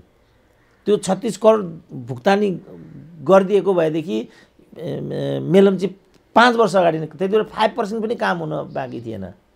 तर यिनीहरूले जबरजस्ती त्यो सिएमसी कम्पनीले ल्याएर भगाए। यीमा के जस अब जसको कुरा थियो डाक्टर साहब, कतिपयले के भन्छन् भने नि कतिपयले बिना मगरले पानी ल्याउन खोजिरहेको थिइन्, बिना मगर र प्रचण्ड स्वयंलाई जस जान्छ भनेर केपिओलीले यो टिकटम गरे। कतिपयले पानी व्यापारीहरूसँग बिना मगर मिलेर उनीहरूले चाहिँ यो रोकेका थिइन् पनि भन्छन्। फेरि प्रधानमन्त्रीले बिना मगरले राजीनामा दिइसकेपछि प्रचण्ड निकटकै मणि थापाले त्यहाँ लगेर काउन्टर दिन खोजे। यो मेलम्ची ल्याउँदाखेरि बिनाले प्रचण्डले रोकेको पानी चाहिँ मणि थापा र केपिओलीले ल्याए भन्ने गराउन खोजे भन्छ। खास वास्तविकता के थियो डाक्टर साहब यो पानी? तपाईँलाई खास वास्तविकता यसलाई तपाईँ लिन चाहनुहुन्छ भने हुन त उनी पनि पछिल्लो कालमा अख्तियारको आयुक्त हुनको लागि बोली फेर्न थालेका भनेर मैले सुन्थेँ। यदि उनले बेमान गरेनन् भने बिना मगरको पालामा गजेन्द्र ठाकुरको कुरा, यस गजेन्द्र ठाकुर भए ठाउँमा तपाईँ जानुभयो भनेदेखि खास कुरा तपाईँ थाहा मबाट खास कुरा हुँदैन। किनभने मैले भने सुरेन्द्र केसी रातो धुन नपाएर भनिहाल्छन् बजारका लाल बुझकडहरूले होइन। तर मलाई पनि जस्तो यो पानी व्यवसायको कुरा मलाई नि भनेको थियो, मान्छेले भनेको थियो मलाई चाहिँ। मैले त्यही ठाकुरको अन्तर्वार्ता सुनेर यो मैले बोल्न थालेको हुँ। सिएमसी कम्पनी 36 करोड मात्रै भुक्तानी दिन बाँकी थियो भन्ने पहिलो कट मागेको हुनाले, कट तपाईँले कट भन्ने तपाईँ शब्द सुन्नुभएको छ? तपाईँले छैन, सुन्नुभएको छैन? यो कट भनेको चाहिँ त्यो पैसाबाट पोको निकालेर सानो कमिसनको टुक्रा दिनेलाई कट भन्दा रहेछन् तिनीहरूले। त्यो मलाई थाहा थिएन। मैले पहिलोपटक सुने। यस, मैले पनि पहिलोचोटि तीबाट सुनेको। त्यो मैले पनि सुनेको थिएँ यो कट भन्ने शब्द। हरेक डिसिजनमा चाहिँ कट माग्ने हुनाले त्यो कट छुट्याउन नसकेर बाध्य भएर सिएमसी कम्पनीलाई भगाएको भनेर ठाकुरकै मैले अन्तर्वार्ताबाट सुनेको। र मैले देशको विरुद्धमा म अब केही पनि गर्न सक्दिनँ, बरु म जगडामा जान्छु भनेर म जगडामा गइदिएको हुँ भनेको छ उनले। उनको आधिकारिक त होला नि। सचिवले भनेको नि आधिकारिक भएर कसले भनेको आधिकारिक हुन्छ? भनेपछि बिना मगरको एउटा गुनासो थियो, मेलम्चीको उद्घाटन गर्दा मलाई बोलाइएन, म भर्खरै मन्त्रीबाट हटेको, मैले ल्याउन खोजेकै थिएँ, दसैँमा ल्याउन खोजेँ, अनेक गर्न खोजेँ, भएन। बिना मगरले बोलाइएन र उनी केही दिन अगाडि एक्लै गएर त्यसको निरीक्षण गरेर आइन्। त्यसै गरी कृष्णप्रसाद भट्टराईको नाम सरकारले लिन पनि चाहेन, काहीँ पनि गरिएन भनेर काङ्ग्रेसले विरोध गरेको थियो। यी दुईटा पात्रलाई साँच्चीकै सरकारले जानी त्यहाँ चाहिँ एउटाको नाम नलिएको, अर्कोले सहभागिता नगराएको हो, अथवा बिना मगरले बोलाउनु पर्थ्यो पर्थेन, कृष्णप्रसादको नाम लिनु पर्थ्यो पर्थेन, के थियो डाक्टर साहब? एकदम पर्थ्यो, बिना मगरलाई नि बोलाउनु पर्थ्यो।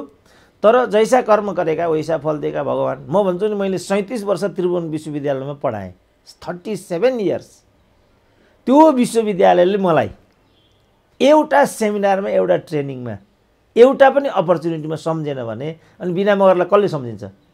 नेपालमा एउटा इन्स्टिट्युसनल मेमोरी भन्ने सिस्टमै छैन यहाँ नेपालमा, केही काहीँ त्यस्तो छँदै छैन। आफ्नो मान्छे हुनुपर्छ, सिद्धो कुरा। अब अहिले बिनाको कोही पनि छैन, कसले बोलाउँछ बिनालाई त्यहाँ? बिचरा एक्लै लुरु गर्दै गएर आइपुगिन्थ्यो। उनको ग्रेटनेस हो। मलाई बोलाएको भए म बिना मगरसँग जान्थेँ, किनभने बिना मगरलाई नै हामी लखेट्नु पर्ने त्यस्तो के कुरा छ र? त्यो केही पनि कुरा छैन नि। प्रचण्डको कारणले उनले खानु गाली खाइन्। हेर्नु त, प्रचण्डको बुहारी हुँदा बिना मगरले यति गाली पाउनु पर्ने थियो? अनि त्यो त अर्को कुरा भयो, किन उनी बुहारी भएकै कारणले मन्त्री भएकी छिन् भनेपछि त गाली त हुन्छ नै हुन्छ। तर भन्दैमा उनी त मन्त्री त भइसकिन् नि। जस्तो उनी राष्ट्रपतिलाई पनि अहिले के मात्रै भनेको छैन त? मदन भण्डारीको स्वास्नी भएरै त राष्ट्रपति बनाइएको छ नि त। तर हाम्री राष्ट्रपति हुन् नि अब त।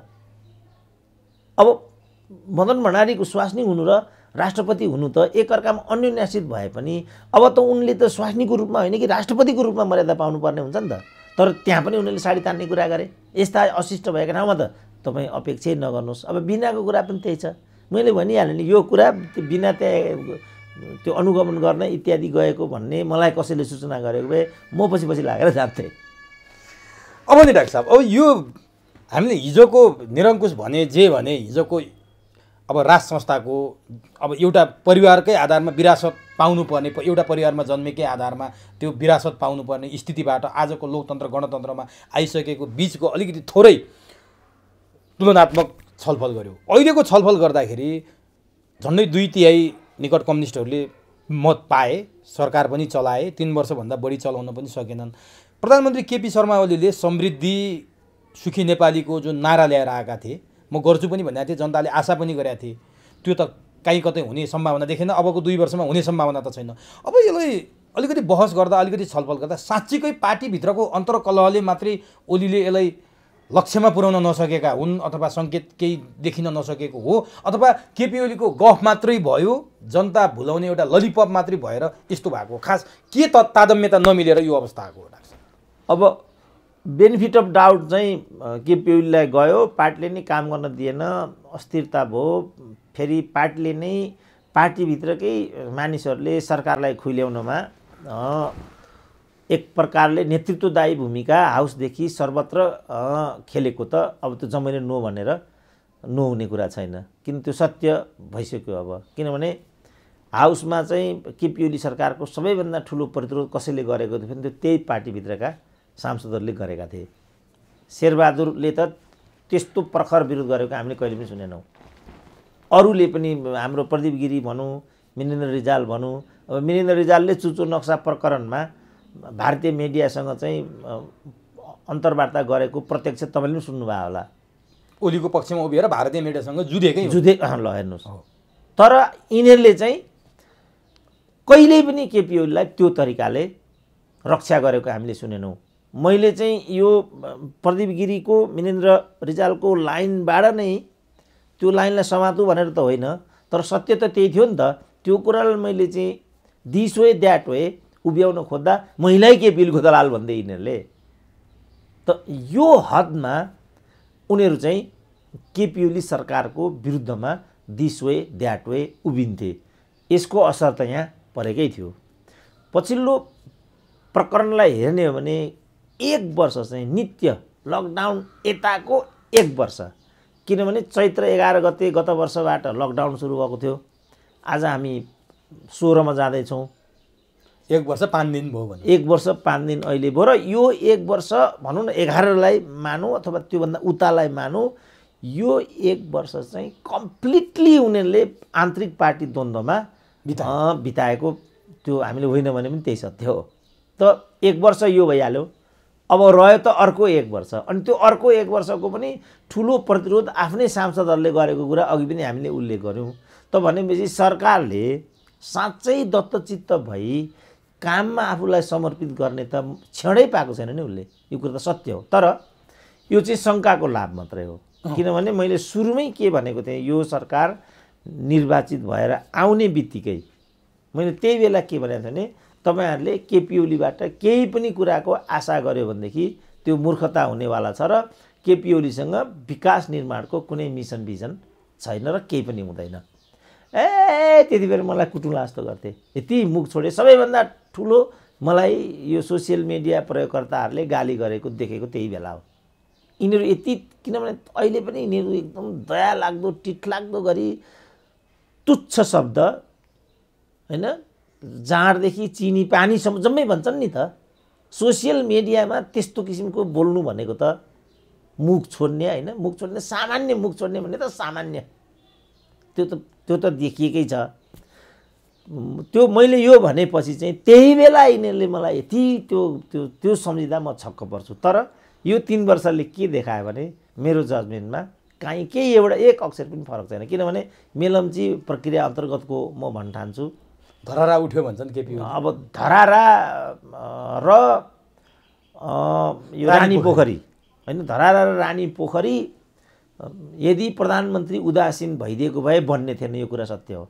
अर्को प्रधानमन्त्री आएको भए सम्भव थिएन होइन, ऊ पनि उसले यो गर्दैन थियो भन्ने त केही छैन नि त। तर उदासीन रहिदियो प्रधानमन्त्री भन्ने त बन्दैन नि। जस्तो अब हामी को गयौँ, गत महिना चाहिँ हामी दमकमा गएका थियौँ नि त। दमकमा चाहिँ 1 किलोमिटरमा चाहिँ पुल छ अरे त्यहाँ। त्यति मात्रै होइन, दमकमा त 1 अरबको टावरै बन्यो। त्यो जबकि त्यो खाँचो पनि छैन भन्ने कुरा आयो। अब कसले कहाँ के हेर्ने र त्योबाट आम्दानी के आउने, त्यो खर्च गरेर बनेको भन्ने प्रश्न पनि उठ्यो। कतिपय बजेट त अलि बढी नै प्रधानमन्त्रीले दुरुपयोग गरे जस्तो पनि आरोप लाग्छ कि। अब त्यो त किनभने यो त हिजै पञ्चायतकै पालादेखिको कुरा हो। किनभने इलाममा चाहिँ हाइड्रो बनेन, फिदिममा बन्यो होइन। अनि धनकुटा झिलिमिली भयो, बैतडी भएन। अब अहिले तपाईँ जानुभयो भने डडेलधुरामा तपाईँ जानुभयो भने अहिले डडेलधुरा सडक सञ्जालको हब छ डडेलधुरा।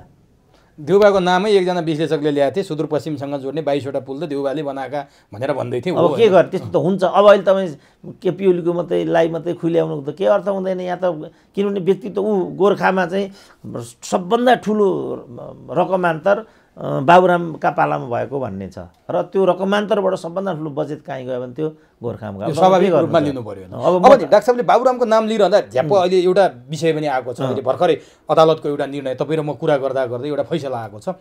ललिता निवास प्रकरणमा बाबुराम र माधव नेपाल जोडिएको विषय निकै चर्चाको विषय थियो। त्यो मुद्दा पेशी सर्दै आएको थियो। आज 1 नम्बरमा परेको थियो त्यो मुद्दा र त्यसमा अदालतले मन्त्री परिषदको निर्णय झिकाउन आदेश दियो। जो मन्त्री परिषद बाबुराम र माधव नेपाल भएको क्याबिनेट त्यति बेलाको होला सायद, त्यो मन्त्री परिषदको निर्णय झिकाउन आदेश दियो। यसले के सङ्केत गर्छ, के हुने सम्भावना छ? बाबुराम माधव नेपालमाथि सबैको आँखा पनि छ, सबैको नजर पनि छ। अदालतको यो फैसला, यो निर्णय भनौँ न, फैसला त होइन, यो निर्णयलाई डाक्टर साहबले कसरी लिनुभएको छ? अब अदालत चाहिँ प्राय न्यायको सिद्धान्त अनुरूप हिँडिरहेको जस्तो मलाई पनि लाग्दैन। ऊ विवादित रहँदै आयो, राजनीतिक तरिकाले उसले फैसला गरी ल्यायो। पछिल्लो यो नेकपावाला प्रकरणमा उसले जे गर्यो त्यो एउटा नाङ्गो दृष्टान्तको रूपमा मान्छेहरू लिन्छन्। अब यो प्रकरणमा अधिकांशको, खास गरी माधव नेपाल र बाबुरामहरूसँग जोडिएकाहरूको आकलन के छ भने उनीहरू यो फन्दामा पर्दैछन् र यही कारण बाबुरामले साह्रै नराम्रो दुत्कारेको छ। केपी ओलीलाई भस्मासुरसम्म पनि भस्मासुरै भनिरहेको छ। र पछिल्लो पटक एकाडेमीमा जे विचार माधव कुमार नेपालले व्यक्त गरेका छन् त्यो आफ्नो पार्टीको अध्यक्षलाई सुहाउने टिप्पणी उनको त्यहाँ देखिएको छैन। त बालुवाटारको प्रकरणमा त उनले अख्तियार प्रमुखमाथि पनि अनेक किसिमको धम्की जस्तो छोडेको नै पाइन्छ। अब यसको सापेक्षतामा यदि अदालतले उहाँहरूको प्रतिकूल निर्णय गर्यो भने त्यो मेरो लागि अनौठो चाहिँ हुँदैन। अब यो अध्ययन त गर्ला नि फाइल झिकाएर भनेपछि एक तहले यो अगाडि नै बढ्यो फाइल, उनीहरूमाथि अझै तरवार झुन्डिरहेछ भन्ने बुझ्नु पर्यो होइन डाक्टर? होइन, त्यो चाहिँ त किनभने बालुवाटार त विचलित भएको छ। हजुर, बालुवाटार विचलित भएको छ र त्यसमा चाहिँ अब यदि नीतिगत निर्णयमा प्रधानमन्त्री जिम्मेवार नहुने अभ्यास छ अरे भनेर सुनिन्छ र यिनीहरू चाहिँ हरेक कुरालाई नीतिगत निर्णय गराउने, मन्त्री परिषदमा निर्णय गराउनुको पछाडि यो राज रहेछ। किनभने यिनीहरू त यस्तो अपराधको लागि त बदनाम हुन् नि त यिनीहरू। तर काहीँ न काहीँ अदालत त त्यहाँ भइदिन्छ। जस्तो अहिले पनि यिनीहरू जति रोडाइ गरे पनि आखिरी अदालतको एउटै निर्णयले कुरा सिद्धियो। मैले भन्थेँ नि यो प्रतिगमन होइन है, किनभने यो विषय चाहिँ अदालतमा गएको छ, अदालतले एक धक्का दियो भने कुरो सिद्धिन्छ। मैले यो भन्थेँ नि, आखिरी भयो पनि त्यही। त्यस कारण उनीहरूले चाहिँ यसमा लड्डु खाए। तर त्यही अदालतले फेरि दोस्रो निर्णय गरेपछि अब भाङ खानेमा पुर्याइदियो कि पुर्याइदियो नि त। त्यस कारण अदालतको यो हिजैदेखि तपाईँले संविधान सभाको समयमा हेर्नुभयो भने जम्मा त्यसले 3टा जति निर्णय गरेको छ संविधान सभाको हकमा। ती निर्णयहरू 3चोटि बेग्ला बेग्लै भएको छन्। पहिलो निर्णयमा चाहिँ उनले 1 वर्षको लागि म्याद थपेको छ संविधान सभाको होइन। अनि दोस्रोचोटि उसले के भनेको छ भनेदेखि यसमा अदालतको प्रवेश चाहिँ राजनीतिक हुन्छ भनेको छ। त्यही अदालतले पहिलोमा म्याद थप्छ, त्यसमा अदालत जानु उपयुक्त हुँदैन भन्छ। उसले आफै यो एकपल्टको लागि मात्रै म्याद थप्न मिल्ने, अन्तिम एकपल्टको लागि म्याद थप्न मिल्ने भन्दै कार्यकारी प्रमुख आफै भइदिन्छ। यस्तो त अदालत छ देशको। किनभने यो संविधानवादको सिद्धान्तले न्यायपालिका प्रमुख र कार्यपालिका प्रमुख एउटै व्यक्ति हुन पाइँदैन भन्ने कुरा एक खालको स्थापित एउटा चाहिँ नर्म्स हो। केही पनि मान्दैन नेपालको अदालत। भनेपछि कतिपयले के भन्न थाल्यो भने अघि डाक्टर साहबले भनिहाल्नुभयो, बाबुरामले केपी ओली माथि ललकारेको विषय, माधव नेपालले एकाडेमीमा भनेका यी विषय र एकाडेमी मात्रै होइन त्योभन्दा अगाडिका श्रृङ्खलाबद्ध प्रधानमन्त्रीमाथिका आक्रमण पनि त्यस्तै छन्। कतिपयले प्रधानमन्त्री केपी ओलीको सेटिङ छ, यिनले चाहिँ त्यहाँबाट यिनीहरूसँग प्रतिशोध लिँदैछन् घुमाउरो ढङ्गले, जसरी अगाडि पनि सेटिङका कुरा भए प्रधानमन्त्रीको पनि कहीँ न कहीँ मिलेमत हुन्छ है, यिनीहरू गयो भने अन्यथा लिनु पर्दैन भन्नेहरू पनि छन्। लाग्छ डाक्टर साहबले त्यस्तो? होइन, त्यो नलागे पनि बेनिफिट अफ डाउटको सिद्धान्त अघि मैले व्याख्या गरेँ नि, नलागे पनि त्यस्तो। किनभने यिनीहरू त हरेक कुरा, जस्तो भन्नुहोस् न वाइट बडीको प्रकरण, त्यो प्रकरण छ त अहिले? तपाईँ भन्न सक्नुहुन्छ वाइट बडीको प्रकरण अहिले कहाँ छ? कहाँ छ? अनि 33 किलो सुन कहाँ छ? त्यस्तो यसको सन्दर्भमा त अनि यहाँ त कसैले कसैलाई पनि शङ्का गर्ने, बेनिफिट अफ डाउट भनेकै त्यही हो, शङ्काको लाभ होइन होला प्रधानमन्त्रीको त्यो नियत। तर अब मान्छेले शङ्का त गरिहाल्छन् नि। जस्तो भनौँ न, अब त्यही वाइट बडीको प्रकरणसँग जोडिएका जुन पर्यटन मन्त्री थिए, उनको जुन दुर्घटना भयो नि, शङ्काले हेरे मान्छेले त्यसमा पनि। अहिले उनी मामुली नेता भएको हुनाले पो पहल भयो। त्यही चाहिँ ठुलो नेताको कुरा हुन्थ्यो भने, जस्तो मनमोहन अधिकारीको प्लेन हेलिकप्टर दुर्घटना भयो, बाँचेर पो त, होइन भने यो पनि प्रतिक्रियावादी षड्यन्त्र भनिदिन्थ्यो त यिनीहरूले, बाँच्दिए त्यहाँ। त्यस कारण उनले त्यो ऊ जस्तो मदन भण्डारीको कहाँ चाहिँ त्यो हत्या हो र? त्यो त स्वाभाविक दुर्घटना हो नि। त हत्या भनेर उनी अहिलेसम्म त्यो खेल खेलिराखेका छन्। त्यो त स्वाभाविक दुर्घटना हो। त्यो डाक्टर साहबले हत्या भनेर मान्नुहुन्न? त्यो किन मान्ने? त्यो होइन भनेर, स्वाभाविक दुर्घटना हो भनेर उनीहरूले नै डिपुट गरेको, न्यायाधीशले लेखेको रिपोर्टले, के अरे आयोगले दिएको रिपोर्टमा यो चाहिँ षड्यन्त्र होइन स्वाभाविक दुर्घटना हो, आयोग चाहिँ त्यो कुरा अस्वीकार गर्छ भन्ने रिपोर्टले आफ्नै राखे। न्यायाधीश पनि यो फलानु न्यायाधीश त्रिलोक प्रताप त्रिलोकलाई राख्नु भने, अनि हाम्रो तर्फबाट एउटालाई बौद्धिकलाई पनि राख्नु भने। अब भर्खरै हाम्रो एकजना यो इतिहास संशोधन मण्डलका अभियन्ता डाक्टर महेश राज पन्त भन्नेको एउटा अन्तर्वार्ता मैले पढेको थिएँ। नेपालका बौद्धिक एकदम मजौला, त्यसमा मलाई पनि मुछे उनले, मलाई पनि मजौलामा हाल्दिए। म पनि आफूलाई मजौलै ठान्छु, किनभने प्रोफेसर म लेभलको मान्छे प्रोफेसर हुनु हुँदैन भन्ने मेरो आफ्नो मान्यता हो।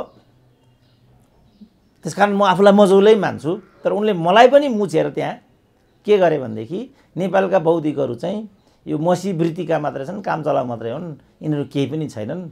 किनभने आफ्नो रक्षाको लागि रिस्कलाई के भन्छ नेपालले, जोखिम लिन नसक्ने, खालि एउटा काम चलाउ, एउटा प्रशस्ति गुणगान मात्रै गाएर जीवन बिताउनेहरू चाहिँ मसी वृत्तिका बौद्धिकहरू हुन्छन्। तिनको खास लेभल हुँदैन भने जस्तो उनको त्यहाँ व्याख्या छ। अब त्यसरी हेर्ने हो भने त म त त्यहाँ नपर्नुपर्ने, किनभने म त जोखिम लिएरै हिँडिराखेको छु। कसैको गुणगान पनि गाउनु गुणगान पनि गएको छैन र आलोचनाको स्वर नै मैले दिइरहेको छु। त्यसरी हेर्ने हो भने त म एक नम्बरकै प्रोफेसर हुनुपर्ने हो। तर उनले मेरै एउटा प्रस्तुतिलाई लिएर म पनि काम चलाउ प्रोफेसर नै हुँ कि भने जस्तो गरेर उनले त्यहाँ चित्रण गरेको मैले पाएँ। त्यत्रो गुनासो मलाई केही पनि छैन।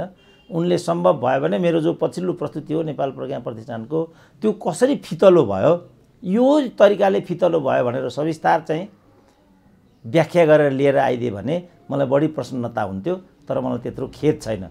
यहाँ जोड्न खोजेको कुरा चाहिँ के भने, महेश राजहरूले यस्तो किन भन्न पाए भने त्यो राणा आयोगमा यिनीहरूले आफ्नै एउटा कार्यकर्तालाई बौद्धिकको नाममा त्यहाँभित्र चाहिँ घुसाएर त्यस्तो किसिमको रिपोर्ट लेख्न लगाए। बौद्धिकले त इसाराको आधारमा त रिपोर्ट लेख्ने होइन नि त, इसाराको आधारमा त काम गर्ने हो। जस्तो मेलम्चीको कुरा आए, यावत कुराहरू आए, त्यो सचिवको कुरा आइराखेको छ होइन। त उनीहरूले त पोजिसन लिने ठाउँमा पोजिसन लिँदैनन् भने त उनीहरूको मर्यादा, उनीहरूको गरिमा त तल खस्केर जान्छ नि। पछि ती मान्छेलाई चाहिँ यिनीहरूले पुरस्कार स्वरूप राजदूतै बनाएर पठाए भारतमा। त्यसपछि तिनको नाम मैले सुनेको पनि छैन, देखेको पनि छैन। जीवित छन् कि मृत छन् त्यो पनि मलाई थाहा छैन। बा उनलाई पश्चाताप बोध भयो कि मैले यस्तो रिपोर्ट लेखेँ, आखिरमा 9 महिनाको राजदूत भएँ, केही न केही भन्ने पऱ्यो कि के पऱ्यो। तर यो षड्यन्त्र होइन, यो दुर्घटना, यो हत्या होइन, यो स्वाभाविक दुर्घटना हो भन्ने कुरा चाहिँ 400 पृष्ठको रिपोर्ट छ त्यो। तर कसैले मान्न तयार छैनन् त्यसलाई स्वाभाविक मृत्यु। अनि त्यो पार्टी चाहिँ के भन्छ त? त्यो रिपोर्ट त दराजमा राखेको छ त बाबु उसले। मान्न त वीरेन्द्रको पनि जसरी यिनीहरूले हत्या इत्यादि भने त्यो त कसरी पनि मान्दैन नि त। स्वयं ज्ञानेन्द्रले मान्दैन। त्यो मान्दैनन्को कुरा त के यहाँ हामीले प्रसङ्गमा ल्याउने र? त्यसकारण मैले पनि विश्वासको सङ्कटको कारणले बेनिफिट अफ डाउट हरेक कुरामा, एउटा कुरामा मात्रै होइन, वीरेन्द्रको प्रकरणमा पनि बेनिफिट अफ डाउट, मदन भण्डारीको प्रकरणमा पनि बेनिफिट अफ डाउट, सुशील कोइरालाको पनि बेनिफिट अफ डाउट। मेरो मनमा त्यही थियो। अब सुशील कोइरालाको के गर्नु छ तपाईँ? यस्ता अझै हुन्छन्, हेर्दै जानु छ होइन डाक्टर साहब। अब अलिकति राजनीतिको कुरा गरौँ न डाक्टर साहब। अझै अहिलेको यो वर्तमान राजनीतिको केपी ओलीले हटाउन खोज्ने भन्छन्। प्रचण्डले त्यही प्रज्ञा प्रतिष्ठानमै भने कि अब चाँडै केपी ओली हट्छन्, हप्ता दिनभित्रैमा केपी ओली हट्छन्। अब कसरी हट्छन् त केपी ओली? प्रचण्डले फिर्ता लिँदैमा हट्छन् त डाक्टर साहब? प्रचण्डले फिर्ता लिँदैमा त लिएपछि त नहट्ने भन्ने त कुरै केही छैन नि। कसरी हट्छन् त केपी ओलीले? प्रचण्डले यदि फिर्ता ल्याइदिएपछि त केपी ओलीले संसद विघटन गर्छन् अनि चुनाव गर्छन् पो भन्छन् त। होइन, त्यो गर्ने बित्तिकै अब के हुने भयो भने उनले विश्वासको मत फेस गर्नुपर्ने भयो नि त। विश्वासको मत फेस गर्ने र उनले हार्ने अवस्था आयो भने उनले चुनाव घोषणा गर्न सक्दैन? होइन, त्यो मोरल्ली पाइँदैन नि। माइनोरिटी जस्तो अहिले म बहुमतको सरकार हो भन्छन् नि, त्यही नै। हजुर, त्यो हुने बित्तिकै अल्पमतको सरकार भए, अल्पमतको सरकार हुने बित्तिकै अनि आफ्नो विश्वासको मत त्यहाँबाट हासिल गर्नुपर्ने हुन्छ। त्यसपछि खतरा सुरु हुन्छ, रियल खेल त्यसपछि सुरु हुन्छ। के हुन्छ डाक्टर? र त्यसपछि कसरी सुरु हुन्छ भनेदेखि त्यसपछि विश्वासको मत यसले गुमायो। विश्वासको मत गुमाइसकेपछि अल्पमतमा परे। अब सरकार त बन्छ होला। पहिलो क्लेम कसले गर्छ त अब सरकारमा? सबैभन्दा ठुलो पार्टीले गर्दा त्यो चाहिँ यही हुन्छ। हो, त्यही भने केपी ओलीले हटाउनै गाह्रो छ भन्छ। त्यही त भन्छु। त्यसपछि अब जस्तो केपी ओलीको सरकार हट्दैन भन्ने कुरामा त हट्छ नि। प्रचण्डले हटाउँदा हट्छ गर्दैन। तपाईँ आफ्नो प्रश्न जे छ त्यसमा चाहिँ कायम रहनु न। तपाईँले के सोध्नुभयो भने प्रचण्डले फिर्ता लिँदैमा केपी ओलीको सरकार हट्छ हो कि हट्छ। हटेपछि के हुन्छ? वास्तविक खेल अनि सुरु हुन्छ। त्यो वास्तविक खेलको आकलन गरेर प्रचण्डले फिर्ता लिइराखेका छैनन्। आम जनतालाई त भनिदिनु पऱ्यो नि किन के प्रचण्डले फिर्ता लिइरहेका छैनन्। तर उनले त मलाई दबाब छ भने को हो त्यो खुलाएनन्। अननोन अनसिन मान्छेको नाम तिनले अज्ञात समूहलाई इङ्गित गरे। त्यो को हो डाक्टर साहबसँग जानुहोला, मलाई दबाब छ त्यही कारण मैले फिर्ता नल्याएको हो भने के हो? होइन, दबाब त तलदेखि माथिसम्म भन्ने छ नि त। अब त्यो गर्ने बित्तिकै सुदूरपश्चिमका दुईटा सरकार उनका जान्छन् भन्ने। फिर्ता नल्याइदिए पनि जान लागिसक्यो सुदूरपश्चिम र कर्णाली प्रदेशको त फिर्ता जाने भइसक्यो लगभग। अब त्यो त गइसकेको त छैन नि त। गइसकेको छैन हो कि अब अरू पनि कति बेला लेनदेन। अब यहीँ पनि जस्तो भनौँ न, अब यो भयो मानिलिउँ, यो भयो भने अघि मैले भने जस्तो 76को 2 आकर्षित भयो मानिलिउँ, हो कि होइन? 2 आकर्षित भयो भने ठुलो दलको रूपमा क्लेम गर्न जान्छन् त राष्ट्रपति कहाँमा यिनै केपी ओली। प्रचण्ड त जान पाउँदैनन् त्यहाँ। उनको त कुनै हैसियत बन्दैन नि। उनको त 52-55 सिट हुन्। त्यसमा 10-12 सिट चाहिँ बादलमा आइसकेपछि 40मा घट्ने हो कि उनको केही ठेगान छैन नि। उनको सङ्ख्या कति हो? त्यो आएराम गएराम फेरि करोडमा बिक्री बट्टा गर्नेहरू, मन्त्री हुनको लागि चाहिँ समूह अदल बदल गर्ने भातेहरूको त त्यहाँ त कति छन् नि त्यस्ता त। अनि त्यस्तो बेलामा हो त्यो दबाब भनेको उनले। त्यस्तो बेलामा त केपी ओली स्वयं सबैभन्दा ठुलो पार्टीको हिसाबले फेरि दाबी गर्छन् प्रधान। स्वत छ नि त। त्यसपछि संविधानको 76को 2 बमोजिम 3 बमोजिम अनि माथि जानु पर्यो। माथि जाने बित्तिकै त यिनीहरूको त कुनै हैसियतै बन्दैन। त्यो बेलामा यिनीहरूको गठबन्धनको सरकार बनाउने सम्भावना हुन्छ कि हुँदैन? हुन्छ, तर प्रथम त ठुलो दलको रूपमा त यो गयो र ठुलो दलको रूपमा यो गएपछि अनि मधेसवादी अथवा यो आएराम गएरामवालाले सपोर्ट गरे भने त सिद्धिहाल्यो नि त। केपीले फेरि विश्वासको मत लिनुपर्छ होइन? त्यो त परिगयो, त्यो त परि नै हो। पहिला यहाँ यिनले चाहिँ प्रचण्डले फिर्ता लिने बित्तिकै यो सरकार माइनोरिटीमा पर्यो। त्यस्तो बेलामा के गर्नु पर्यो? उनले राजीनामा दिँदैनन्। उनी विश्वास अविश्वासको मत प्राप्तिमा पनि जाँदैनन्। अथवा मधेसवादीसँग मिल्यो भने जान्छन् फेरि। मधेसवादी त फुट्नुपर्ने रहेछ नि मिल्नलाई। फेरि फुटोस् नफुटोस् न, त्यो सङ्ख्याले दियो भने त भइहाल्यो नि। 138 पुऱ्याउनु पर्यो। 138 पुऱ्याउनु, 122 आफ्नो छ, 12-15वटा सिट त हो। 16 सिट चाहियो। 16 सिट चाहियो। अनि मन त ठाकुरले दियो भने त सिद्धियो नि त कुरा। अनि त्यसको के अर्थ हुन्छ त? म ठुलो दबाब भनेको प्रचण्डको त्यही हो। त्यो हुन्छ पहिलो कुरा। त्यो भएन भने अब प्रधानमन्त्रीले के गर्छन्? मलाई चाहिँ साबिक यो नेकपाको एउटा घटक माओवादीले विश्वास फिर्ता लिएको हुनाले राजीनामा दिने भन्दैनन्, फिर्ता लिएको हुनाले सोही सरकारको सोही घटकको प्रमुख घटकको रूपले ठुलो दलको रूपमा मेरो प्रधानमन्त्रीको दाबी छ। मेरो त्यो ठिक भन्नुभयो। त्यो लिएर जान्छन् माथि। राष्ट्रपति चाहिँ कहिले केपीले त्यो पठाउनलाई र सदर गर्नुलाई भनेर कलम लिएर बसेकी हुन्छन् त्यहाँ। त्यहाँ त फेरि केपी ओली तेस्रो पटक प्रधानमन्त्री हुन्छ। त्यहाँ त कुनै राष्ट्रपति त बसेको हुँदैन नि, त्यहाँ त केपीको कारिन्दा बसेको हुन्छ, यसो गरेर बसेको हुन्छ कलम। तपाईँ के गर्नुहुन्छ अब?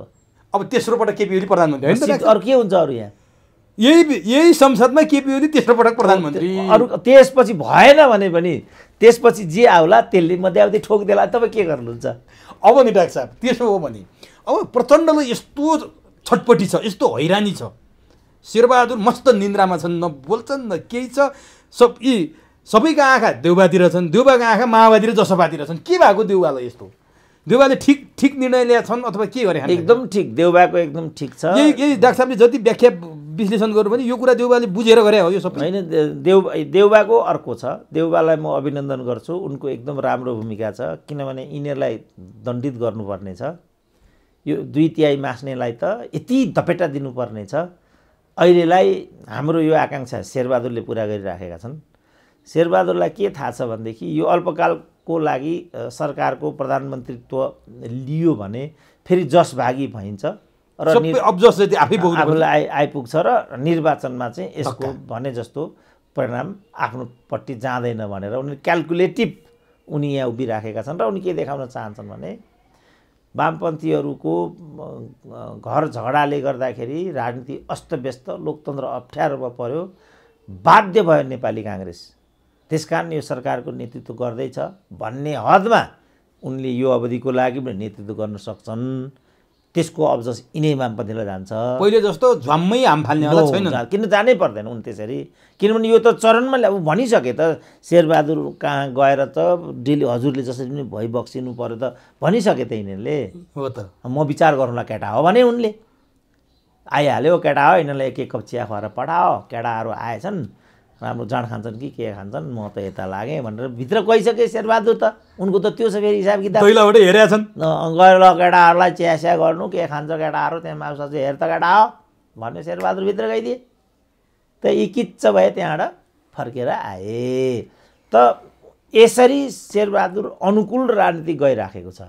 यो अवस्थामा बाहेक शेरबहादुर प्रधानमन्त्री भन्दैनन्। निर्वाचनमा जुन बेला उनको भित्री मुराद चाहिँ के हो भने मध्यावधि नै हो। त्यसपछि चुनाव जितेर आएर प्रधानमन्त्री, त्यसपछि स्वतः 2/3 छ। मै भनिदिन्छु, देव काङ्ग्रेसलाई भनिदिन्छु, मै भनिदिन्छु नि। त्यसो भने डाक्टर साहब कतिपयले भन्छन्, डाक्टर साहबले पनि विश्लेषण गर्नु होला, देउबाको अहिलेसम्मको राजनीतिक इतिहासमा सबैभन्दा सुझबुझपूर्ण निर्णय, नत्र डाक्टर साहबले नै पटक पटक भन्नुहुन्थ्यो अकर्मण्य भन्नुहुन्थ्यो, अरूले पनि भन्थे, सबैको प्रहार थियो, तारो थियो नि त शेरबहादुर त, अब्जस मात्रै बोकेका थिए। अहिले सुझबुझपूर्ण निर्णय गर्न सकेका हुन् देउबाले? अब विषय त्यतातिर जान्छ। किनभने उनले के देखाए भने डेमोक्रेटिक लिडर भनेको चाहिँ अकर्मण्य भए पनि डेमोक्रेटै हुन्छ भन्ने चाहिँ उनको व्यवहारको यो व्यवहारबाट चाहिँ सिद्ध हुन्छ। अब हामी मान्दैनौँ, किन नेपाली त बायस छौँ, आफूलाई जे लाग्छ त्यो भयो भने मात्रै हामी प्रसन्न हुन्छौँ होइन। यति भइरहेछ अहिले दरबार भए, यो सबै दरबारले गरेको भन्थे होइन यिनीहरू। अब अहिले इन्डिया भन्थे, अब अहिले चाहिँ अलिक थाक्न थाले यिनीहरू, किनभने यिनीहरू गए गुज्रेका आफै भन्ने कुरा त अब सिद्ध भइसक्यो होइन। तर हिसाब किताब गरेर आफू बन्नै नसक्ने अवस्था आए देखेपछि देउबा अगाडि नसरे पनि त हुनसक्छ नि डाक्टर? होइन, अब त्यो त शेरबहादुरले चाहँदाखेरि अब भनौँ न, अब माओवादीको के नै 45 सिट होला, जसपाको 32 सिट छ, 32 सिट छ, उनको चाहिँ 63 सिट छ, उनको 63 सिट छ। कति सिट भयो अब? बहुमत त पुग्छ। अनि त्यो कान्छे होला खेल हो, बन्न सक्छ। तर जसपाको उनले भर माने छैनन् भन्ने कुरा आइरहेछ। 52 सालमा पनि यस्तै गजेन्द्र नारायण सिंहको ल्याङले शेरबहादुरको सरकार ढल्या रहेछ। अनि त्यो उनलाई काहीँ कतै होइन, उनीहरूले देशी विदेशी चाहिँ परिवेश मिलाएर बनाउन चाहँदा नबन्ने भन्ने कुरा केही पनि छैन। त्यसो भए प्रचण्डले हामी हप्ता दिनभित्रै केपीलाई हटाउँछौँ, अब यो फिर्ता लिन्छु भनेर अस्ति धम्कीपूर्ण भाषा बोले नि एकाडेमीमा, त्यो के को आधारमा बोले त? होइन त्यो उनले कुण्ठा हो होइन, उनले त्यसो भनेको छैन। महन्तजी केपीकोमा त मैले पनि 2 वर्ष धाएँ, अब तपाईँ किन त्यहाँ धाउनुहुन्छ, मै दिन्छु नि भन्ने टाइपको कुरा गरे। अब तपाईँ नै हुनुहोस् न, हामी पीडित मिलेर बनाउँ भनिरहेछ उनले। अब के भनेको छ त्यहाँ, महन्तको पनि फेरि शेरबहादुरको जस्तै परिपक्व भनाइ छ। यो सब त तपाईँहरूले गर्दा भएको हो नि, पहिला तपाईँहरू निर्णय गर्नुहोस् न, मतिर फर्किने भनेको छ उनले। त्यो पनि ठिक छ, महन्त एकदमै ठिक छ। तर त्यही माधव कुमार नेपालको चाहिँ अचम्मको आयो, आफ्नै पार्टीको अध्यक्ष प्रधानमन्त्री छ, मिनेन्द्र र महन्तहरूले गर्दा केपी ओली टिकेका छन् सत्तामा भनेर माधव नेपालले भन्नु चाहिँ कतिको उपयुक्त तर्क हो? त्यो त मैले अघि भनिसकेँ, त्यही कार्यक्रममा त भनेको। त्यहाँ उनले आफ्नो पार्टीको अध्यक्षलाई भन्न मिल्ने खालको केही बाँकी राखेको टिप्पणी गरेनन् भनेर मैले सुरुमा तपाईँसँग भने नि। त्यो एकदम आफ्नो पार्टीको अध्यक्षलाई भन्ने खालको त्यो छैन, कुनै अर्को पराय पार्टीको अध्यक्षलाई भन्ने खालको टिप्पणी त्यो छ। अनि केपी ओलीले किन राखिराख्ने त माधव नेपाललाई पार्टीमा, कारबाही किन नगरे होला? त्यही त मैले 1 वर्ष अगाडि म भएका तपाईँहरू त्यो कोहेरेन्स नै तपाईँहरू मिलाउनु हुन्न। मैले सुरुदेखि भने डाक्टर साहबले त भनिराख्नु भएको छ, तर केपीले किन नगरे होला नि? त्यो त अब बाबा त्यति सजिलो त छैन नि। मैले पो म एउटा चाहिँ त्यो पद्धतिको फेरि मैले माधव नेपालमाथि कारबाही होस् भनेर भनेको होइन नि, किनभने म त माधव नेपालप्रति त सहानुभूति राख्ने मान्छे हुँ, सबैभन्दा राम्ररी चिन्ने भनेर सहानुभूति राख्ने मान्छे हुँ नि। तर यो पार्टी पद्धतिभित्र, कम्युनिस्ट पार्टीभित्र जे हरकत उहाँले गरिरहनु भएको छ त्यो स्वाभाविक हुँदैन, मैले यति मात्रै भनेको। अब उहाँहरू समानान्तर गतिविधि मात्रै होइन, समानान्तर कमिटी बनाउन उद्यत हुनुभयो, विद्यार्थी सङ्गठनमा बनाउनु भयो, महिलामा बनाउनु भयो। अर्घाखाँची जिल्लामा त त्यहाँको कमिटीले दुमन थापा लगायतलाई निकालिसक्यो।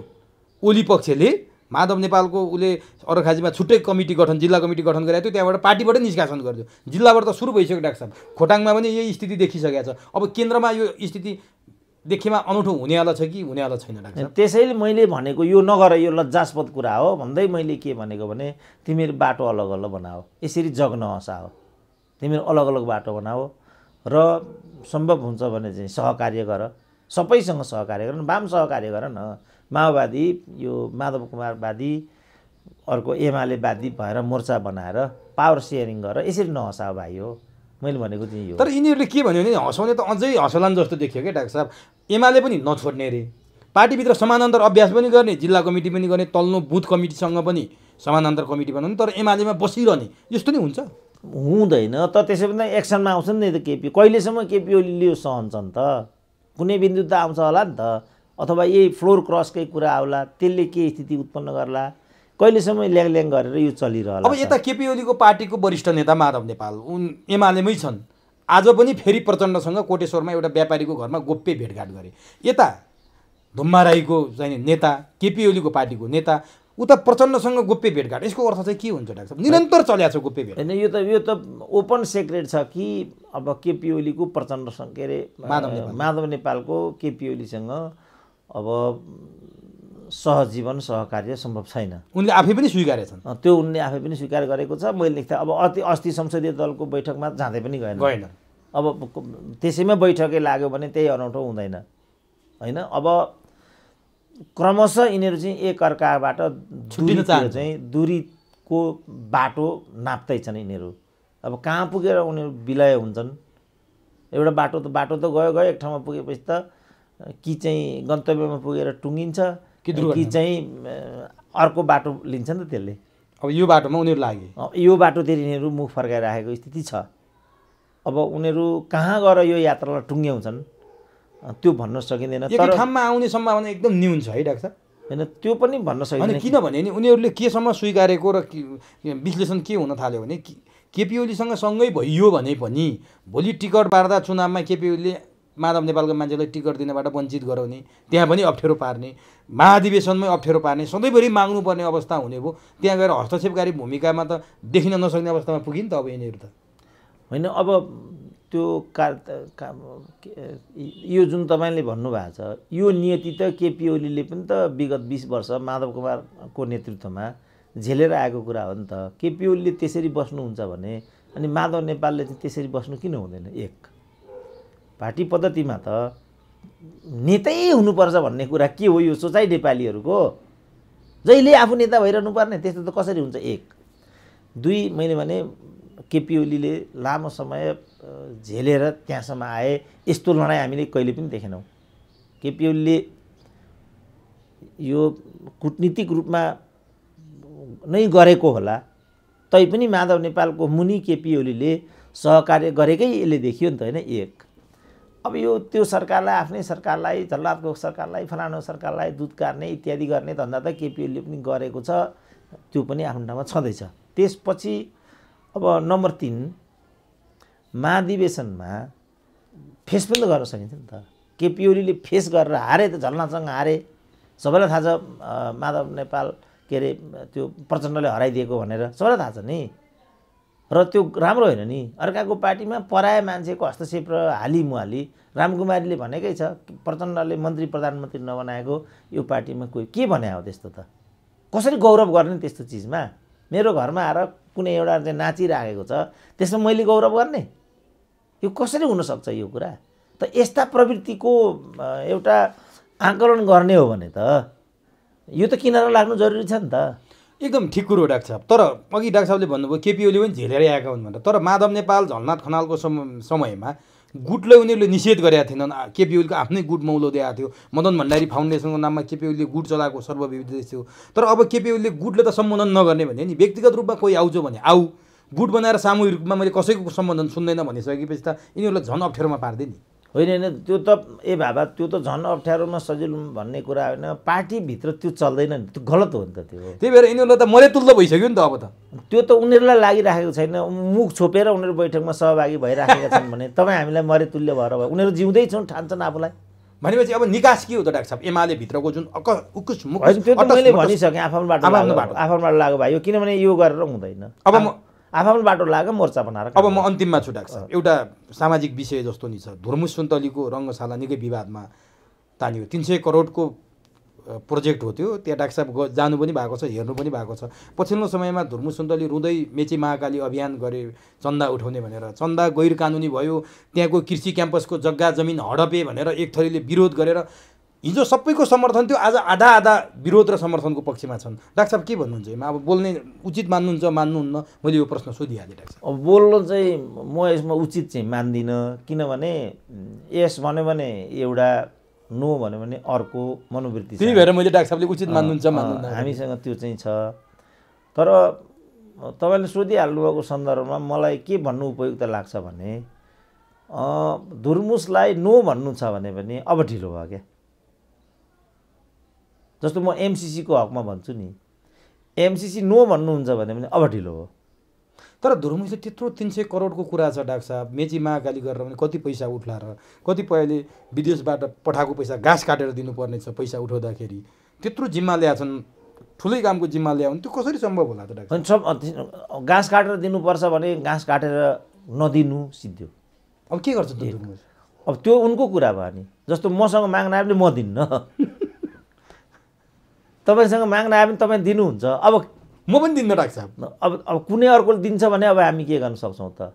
अब तपाईँले नदिएको कारणले, मैले नदिएको कारणले धुर्मुसको प्रोजेक्ट असफल भयो भने यसको जिम्मेवारी हामीलाई जाँदैन नि, यो त उनीलाई नै जान्छ नि।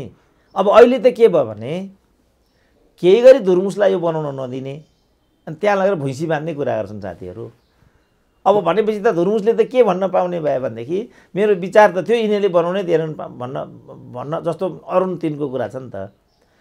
अरुण 3 विभिन्न माके साङ्लोमा परेर असफल भयो। माधव नेपालको चिठीले रोके हो भन्ने पनि। अब हाम्रो रामशरण महतोहरू अहिले पनि के भन्छन्, यिनीहरूले गर्दाखेरि यति लामो समयसम्म नेपाल चाहिँ अन्धकारमा बस्नु पर्यो। अब के भयो अहिले गएर शिलान्यास गर्छन् फेरि त्यही। अब यही गर्छन्। अब के भन्ने त? हिजो रोक्या हो, अहिले शिलान्यास गरे हो। अब जसले रोक्या हो उसैले शिलान्यास गरे पनि हो। अब यो मेलम्चीमा कुरा यही हो नि त। मेलम्चीमा सारा कुरा गरे, माओवादीका कारणले मेलम्ची आएको होइन इत्यादि भन्थे। अब जब माओवादीले छुट्टी पायो, खुद्रुको पानी झऱ्यो। अब यो कसलाई क्रेडिट दिने? नेपाल साँच्चै भन्ने भने विचित्र देश हो नि डाक्टर साहब। एउटा 8औं आश्चर्यसम्म थियो, अब 9औं आश्चर्यमा नेपाललाई थप्नुपर्ने हो। होइन, यो एकदम विचित्र होइन, चित्र नै हो। तर हामी विचित्र हौँ, किनभने हामी सही कुरा भन्दैनौँ। जे भन्छौँ त्यो गर्दैनौँ, जे भन्छौँ त्यो त छँदैछ। तर जस्तो भनौँ बौद्धिक, अघि महेशराज पन्तको मैले कुरा गरेँ नि, हाम्रो बौद्धिक दरिद्रता किन छ भने हामी जोखिम लिन तयार छैनौँ। हामी आफ्नो नेतृत्वलाई प्रसन्न बनाएर एउटा पदको चक्कर काटिरहन्छौँ। त्यसकारण म के भन्दा पनि नेपालमा कोही पनि बौद्धिक वर्ग छैन, पार्टीको कार्यकर्ता बौद्धिक हुँदैन। नेपालमा कोही पनि कम्युनिस्ट छैन, कोही पनि डेमोक्रेट छैन। खास नीतिमा नयाँ नयाँहरू डेमोक्रेट पनि हुन सक्दैनन्, कम्युनिस्ट हुन सक्दैनन्। म यो भन्थेँ नि त। अब महेश राज यहाँ थपिए, नेपालमा बौद्धिकहरू वास्तविक बौद्धिक छैनन्। कुरा त सही छ नि त। यो बौद्धिकले त जोखिम पनि लिन सक्नु पर्यो, सत्य कुरा भन्न पनि सक्नु पर्यो। अब त्यो दुइटै कुरा नगर्ने अनि छाती मात्रै पिट्ने कसरी हुन्छ त?